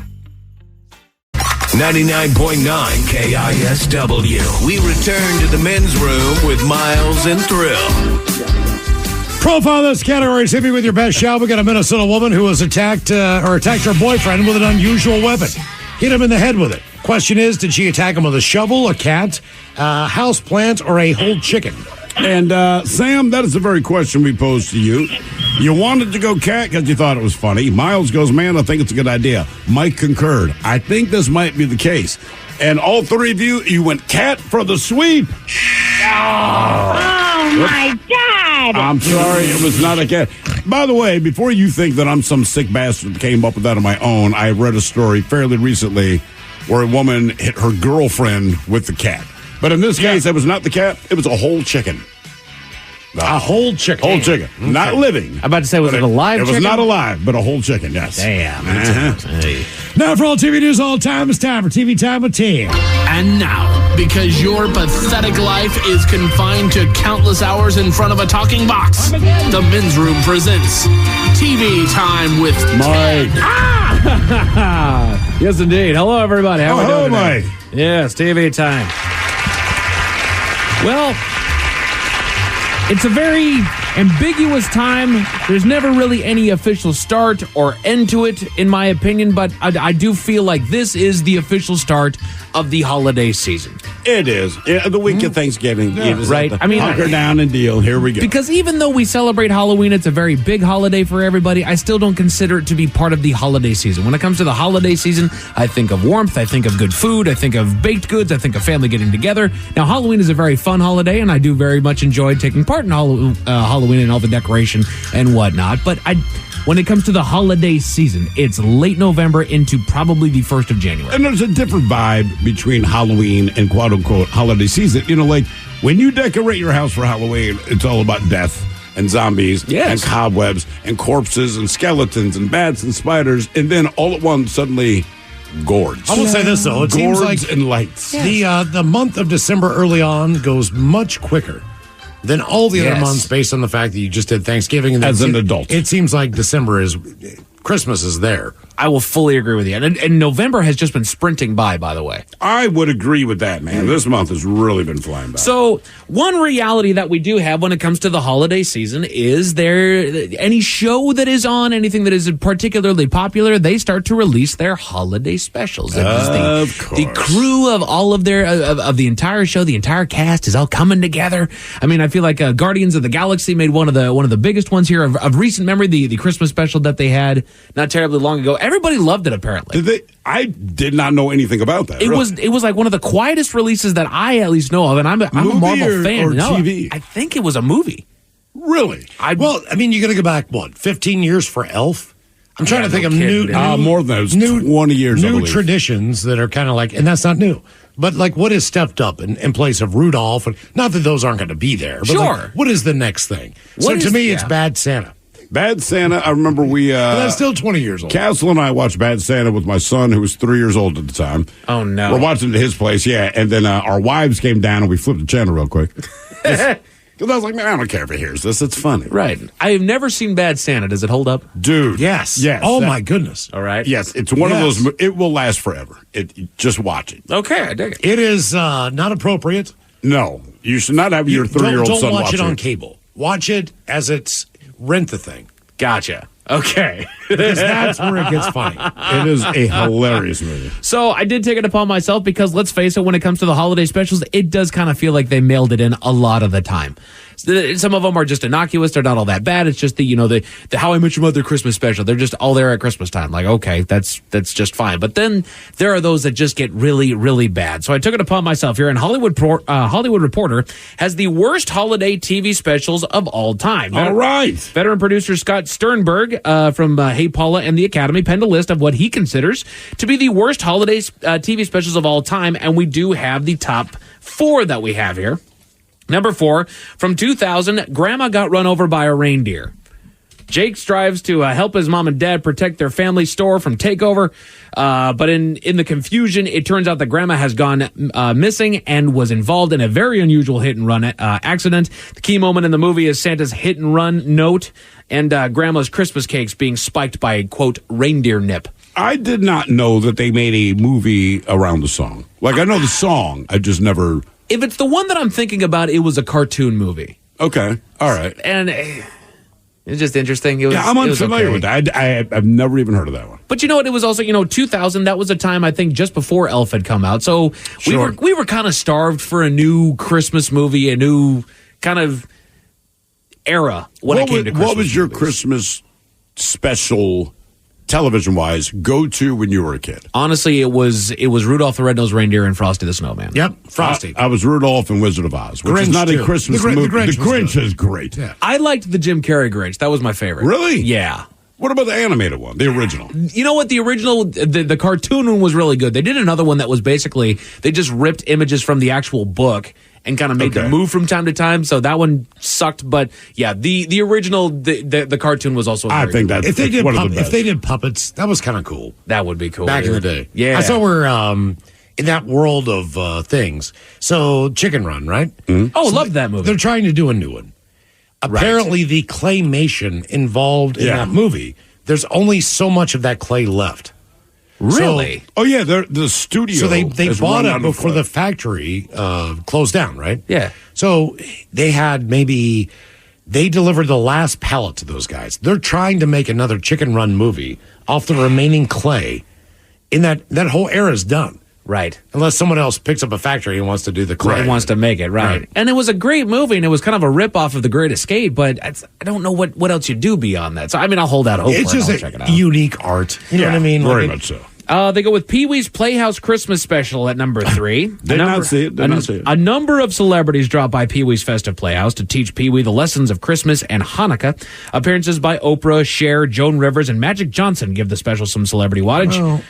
Key moments being the classic double entendres featured throughout, such as the bottled Eau de Pee-pee perfume that smells like Pee-wee, and the shirtless men who build Pee-wee his fruitcake house. Well, Pee-wee had a white Christmas. It was just in an adult theater. Yeah. Oh, no. Doggone it. And on the back of the head of the person in front of him. From 1985. Did anybody see He-Man and She-Ra Christmas Special? I did not. Jesus, man. 2 children unwittingly get caught up in the battle between good and evil when Skeletor believes that the spread of their Christmas spirit is the only thing that can stop Horde Prime's total domination of the universe. Key moment being Skeletor shooting down Horde Prime's ship and saving the 2 children after being overtaken by the Christmas spirit. Much like the Grinch agree would feel. that Skeletor's voice kind of ruined him? Yeah. Yeah, I mean, like, he looked kind of cool, all things considered. I always thought he'd have, like, a Darth Vader voice. Wasn't that George Lowe? Who did Skeletor? Yes. George Lowe's the guy who did Space Ghost. Yeah. He does a lot of stuff. Yeah. He is a hilarious dude. That was also at a time where there was a lot of, universal voice artists that were going around. The word, but you're not scary when you talk like this. Yeah. I'll get you. Like, bring it. Come on. I mean, especially when you're He-Man. When you're just hulked up that bad, yeah, I'm going to take you down. Are you? Really? But then the number one, and I looked at several different lists, and they all had this as the number one, and it's kind of the reason why we're bringing the topic up there. But it's that god-awful thing from 1978, the Star Wars Holiday Special. Okay, now look, it's kind of relative. No, I want to watch this again. On the planet of Kashyyyk, Chewie's family anxiously awaits the return of Han Solo and Chewie for the celebration of Life Day. The 2 almost battle their way through Imperial forces to join the party. And the key moment being Princess Leia performing the Life Day theme song and to the tune of the original Star Wars score. I will say this. It was not good, but I was 9 years old when it came out, so it was good. Right. That said, the one thing, and there's nothing, it's so bad, it's spectacular. Okay. Like, to a degree, it's like a bulldog. Bulldogs are so ugly, they're cute. Sure. Right, that kind of thing. I get you. This thing. Also, they cost a lot of money. This was so very bad that even watching it now, you'll be entertained. But it did one thing that changed the Star Wars universe. Okay. So most of it was got live. people to quit taking it seriously. Most of it was live action. Okay. And then part of it was animated. If I remember this correctly, because, Han Solo's always being hunted. So at one point, it went to animation, just out of the blue, right? So you're watching this real-life thing. Sure. Then it goes to animation. Believe it or not, this awful, god-awful, universally tortured Star Wars special introduced us to Boba Fett. That's where Boba Fett came from. The first time Boba Fett made an appearance. So this was in the middle of the trilogy. This was between the first and second. So between Star Wars and Empire Strikes Back. No kidding. Okay. It was the original Star Wars was that good that it merited its own Christmas special. Yes, but the Christmas special was such an abysmal failure. But believe it or not, the first time Boba Fett entered the conversation and that you knew he was a scary dude. Sure. It was that Christmas special. It was the Christmas special. It was special. the Christmas frickin' special. Like, this guy goes on historically. It's one of people's kind of like favorite villain, along with the Darth Vaders and all that. But It was that. See, and I didn't even know that. When I heard about this Christmas special, I figured, obviously Star Wars became an absolute cult classic. It was the biggest thing that created fandoms everywhere, and that made sense. But one movie created such a ravenous fan base for it that they actually needed to make a Christmas special. Grateful Dead before them, but yes. Sure, I feel it. They created this, but believe it or not, as stupid and as horrible and as almost unwatchable. It's like a train wreck. Yeah. You shouldn't be watching this, but you can't turn away because you cannot believe that they actually did this thing. But Boba Fett, believe it or not, was introduced because who doesn't think Boba Fett in holidays? Absolutely. But you know what? It was also so bad that it demanded its own documentary. Oh, really? A Disturbance in the Force, a comical behind-the-scenes documentary about the ill-fated 1978 Star Wars holiday special, will arrive from a galaxy far, far away in December. Take a listen. 1978, Lucasfilm made a huge mistake they prefer we all forget. The Star Wars Holiday Special. The Star Wars Holiday Special is sort of like the Holy Grail. It's so funny and so stupid at the same time. We have seen something that we weren't supposed to see. How did this happen? When 70s TV was bad, there was no description for it. How in the world is George Lucas allowing this to happen? So there's obviously a lot of celebrities that took part in kind of voicing their opinions on this. Gilbert's still around because they all saw it. Yeah. Right. I mean, really, it's just... Actually, I would watch this documentary and not want to watch the actual show. I'd have to watch I think the the show documentary kind of explains it. Okay. But one of the weird things about the show that threw me for a loop as a kid when it came out was Han and Chewie are trying to get back to Chewie's home planet to hang out with his wife and kids. Maybe it's his kids. I believe that's what it said. It's his family. But otherwise, sort of the entire Star Wars universe, there's no mention of his family. It's not like his family would be cool, like you're gallivanting around with the smuggler. Right, yeah. He didn't have a family. Also, back then, if you were a TV actor, you were a TV actor. You did not cross over to movies, Correct. and vice versa. Right. So there was this weird divide in Hollywood about how you were an actor. Are you a TV actor day to day, or are you a movie star? Right, a project actor. So they had two different things. So that was the first time that they brought a movie theme onto TV. I didn't care how bad it was. It was Star Wars on TV. Dude, Phantom of the Park from KISS, they could do the same documentary on that, they could. Boy, on that movie, even though different genre stuff. But it was just so campy and weird. Sure. It's probably brilliant in a weird way. In the worst possible way. I really do want to see this movie. But in a weird...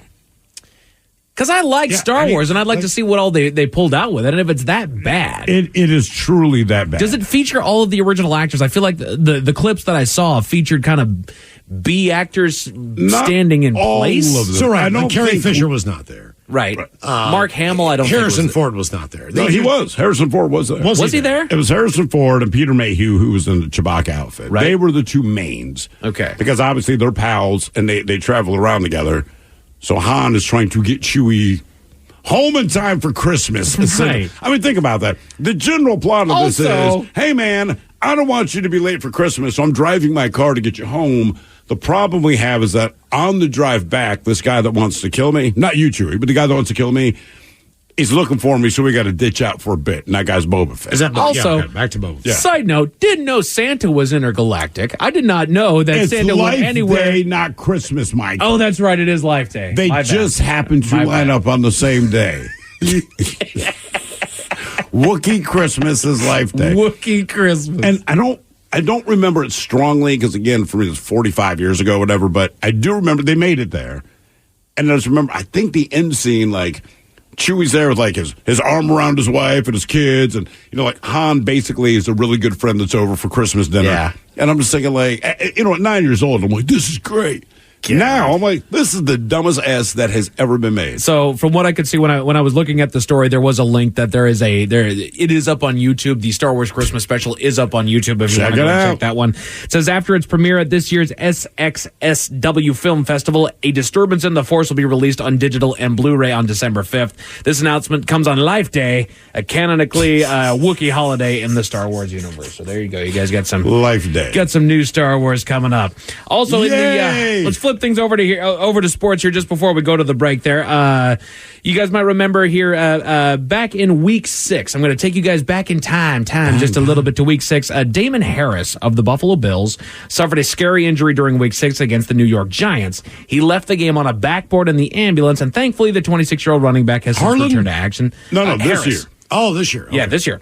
As Harris exited the field on October 15th, the NFL world took note of an unusual tribute to Damar Hamlin. Mm-hmm. His number was, quote, hanging from the rafters on the back of the medical vehicle. I feel like we even talked about it looked here like on this a program. hearse, yeah. It did. Jesus, guys. And you know what? When you get your number retired in different factions when it comes to the NFL, having your number on the ambulance isn't exactly what I would call a great tribute, The Joe right? Theismann ambulance. Right. And then everybody freaked out. But apparently the Buffalo Bills must have heard the backlash because after safety Taylor Rapp made a funky tackle on Jets' running back Breece Hall during the second quarter of Sunday's game on CBS.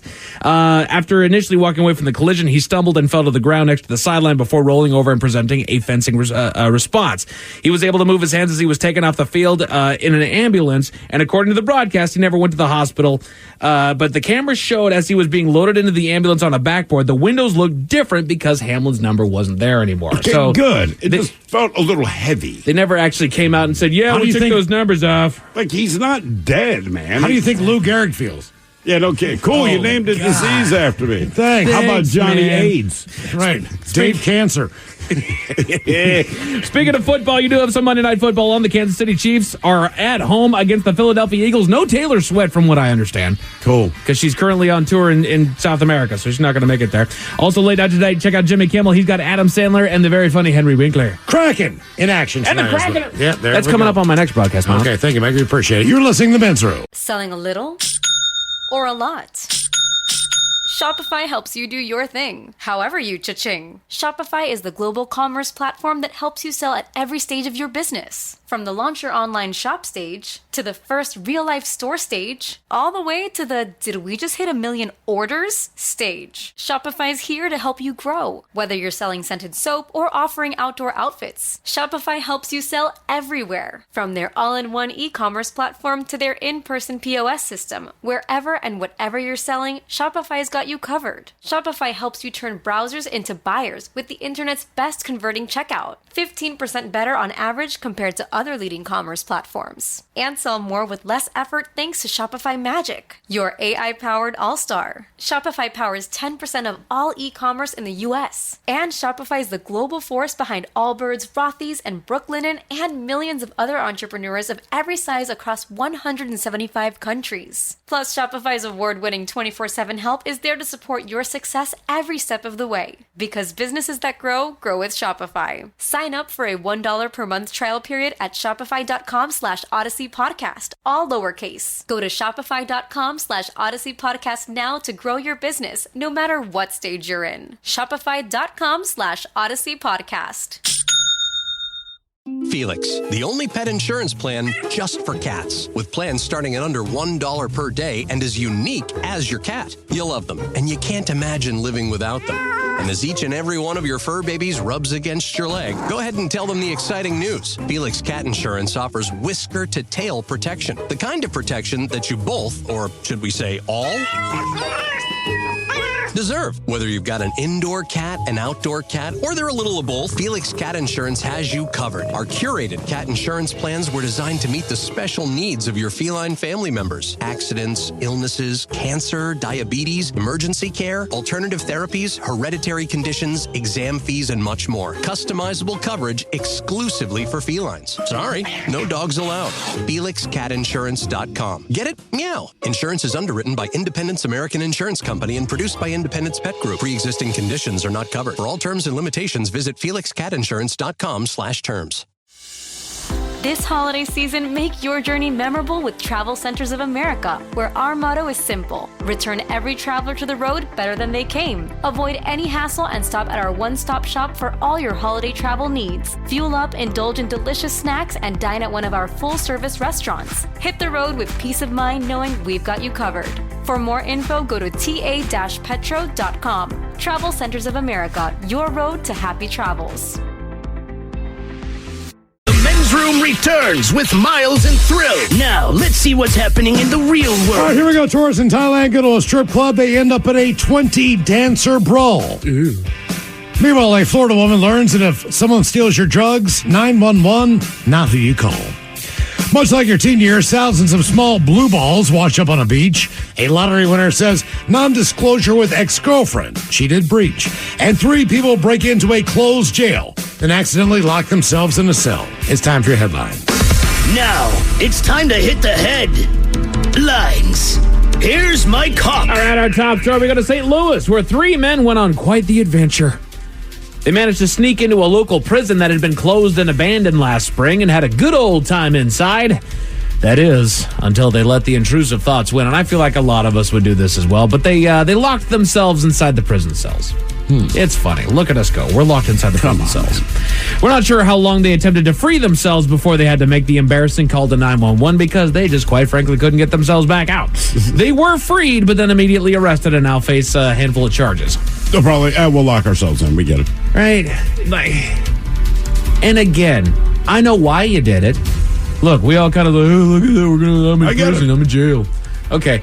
Close a different one first that you're not inside of. Bingo. Before.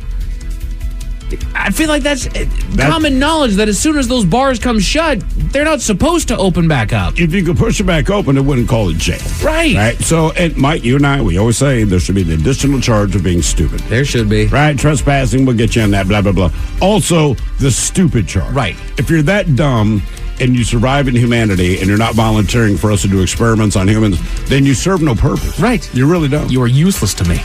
In other news, speaking of break-ins, we go to Pennsylvania. Staff at a local park were just opening up for the day when they noticed a pair of trespassers scooting around the park on go-karts. Just before opening, the pair managed to sneak in through the gate and take the carts on a joyride, all the while damaging other properties of the park. Mainly the basketball court is what they talked about. Police were let in to track the 2 down, but they ultimately escaped. However, an anonymous tip was given to police, and the pair were arrested. Yeah, $60,000 damage to a basketball court. Right. Outdoor. And that's what it's not amazed me, man. What did they do? Right. Like $68,000 paves like 10 that basketball should be courts. right. Unless they just wrecked those go-karts, but they didn't talk about any damage to the go-karts. So it's like there's just rubber on the court. Like what actually happened to this That thing? seems like an inflated. explosives? I'm not saying what they did was right. I'm saying that seems like a very inflated estimate. It really of the cost does. of damage, doesn't it? Right. Like, is there a laminate that they took off of it? Is there boards that got ripped up? Like, I would love to see what exactly happened to this thing. Because I thought the same thing. I was like, dude, it's pavement. Right. What exactly did they do? Down to Florida, where police were called about a robbery. At about 2 in the morning, they were called to a local hotel where they found a woman claiming a friend had stolen something of hers, about a half a gram of marijuana. She had left her friend in the room with some weed in the grinder, and when she returned, she was found that both her friend and half the gram of the goods was gone. Not knowing what else to do, she called police, because what else would you do? Anything. Unfortunately for her, marijuana is not fully legal in the state of Florida, and she has 2 outstanding warrants as well. And the medical there sucks, too. So she was arrested. God, is that bad. It's amazing to me that weed is not legal in Florida. It's amazing to me they can't grow it, and it's terrible. But I mean, they don't care about anything, and weed is probably the least of your problems. I don't know. It's just strange. Yeah. Men's Room Sports, as was discussed earlier today. Monday Night Football is underway. The Kansas City Chiefs are hosting the Philadelphia Eagles. That's going to be on both Channel 4 and ESPN. Mike, if you're going to say it right, it's not Monday Night Football. It's Monday. Monday Night Football. Monday Night Football, yes. Monday Night Football. Mundee. Also, if you want to check out the Manning Cast, it's over on ESPN, too. Also, got some basketball on, college basketball on ESPN and other affiliated stations and CBS Sports. But mainly, the Calgary Flames are here in Seattle to take on your Seattle Kraken, looking to hopefully go on a winning streak for once. We'll see what happens A there. winning streak could be a game. It's going to be over on Root Sports, and that's it for your headlines. With that, Mike Hawk is out. Thank you, sir. We appreciate it. We'll see you next time for the return of Taryn Daly. We will sit and spin. Ted Smith is back. The lovely Taryn Daly happens to be up next. Yes, indeed. It's all true. But in the meantime, well, we be all about this bitch for 180 seconds or so. So until then, please do what you do best. And for Aletha's sake, stay beautiful. The Men's Room has been taped before a live studio audience. Wardrobe and makeup provided by Mantastic Limited. This has been a presentation of the Men's Room Radio Network. Oh, man! A Double Flush production. I'm Snoop Dogg, and I'm giving up smoke. I know what you're thinking. Snoop, smoke is kind of your whole thing. But I'm done with it. I'm done with the coughing and my clothes smelling all funky, I'm going smokeless.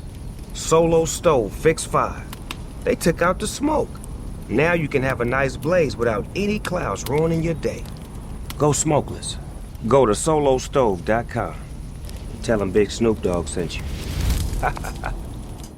Dealing with an accident and injury claim can be overwhelming. Let Phillips Law Firm fight for you. We understand the pain and suffering, and we're here to guide you through. Call 1-800-JUSTICE today for a free case review, or visit justiceforyou.com and let Phillips Law Firm help you on the road to recovery.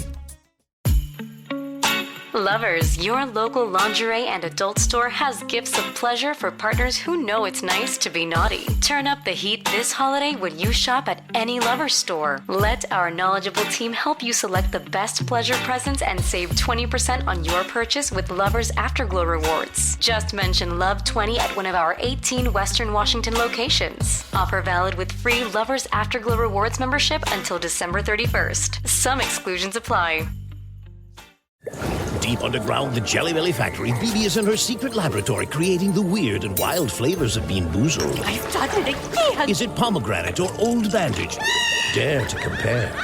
Bean Boozled, 6th edition. Are you brave enough?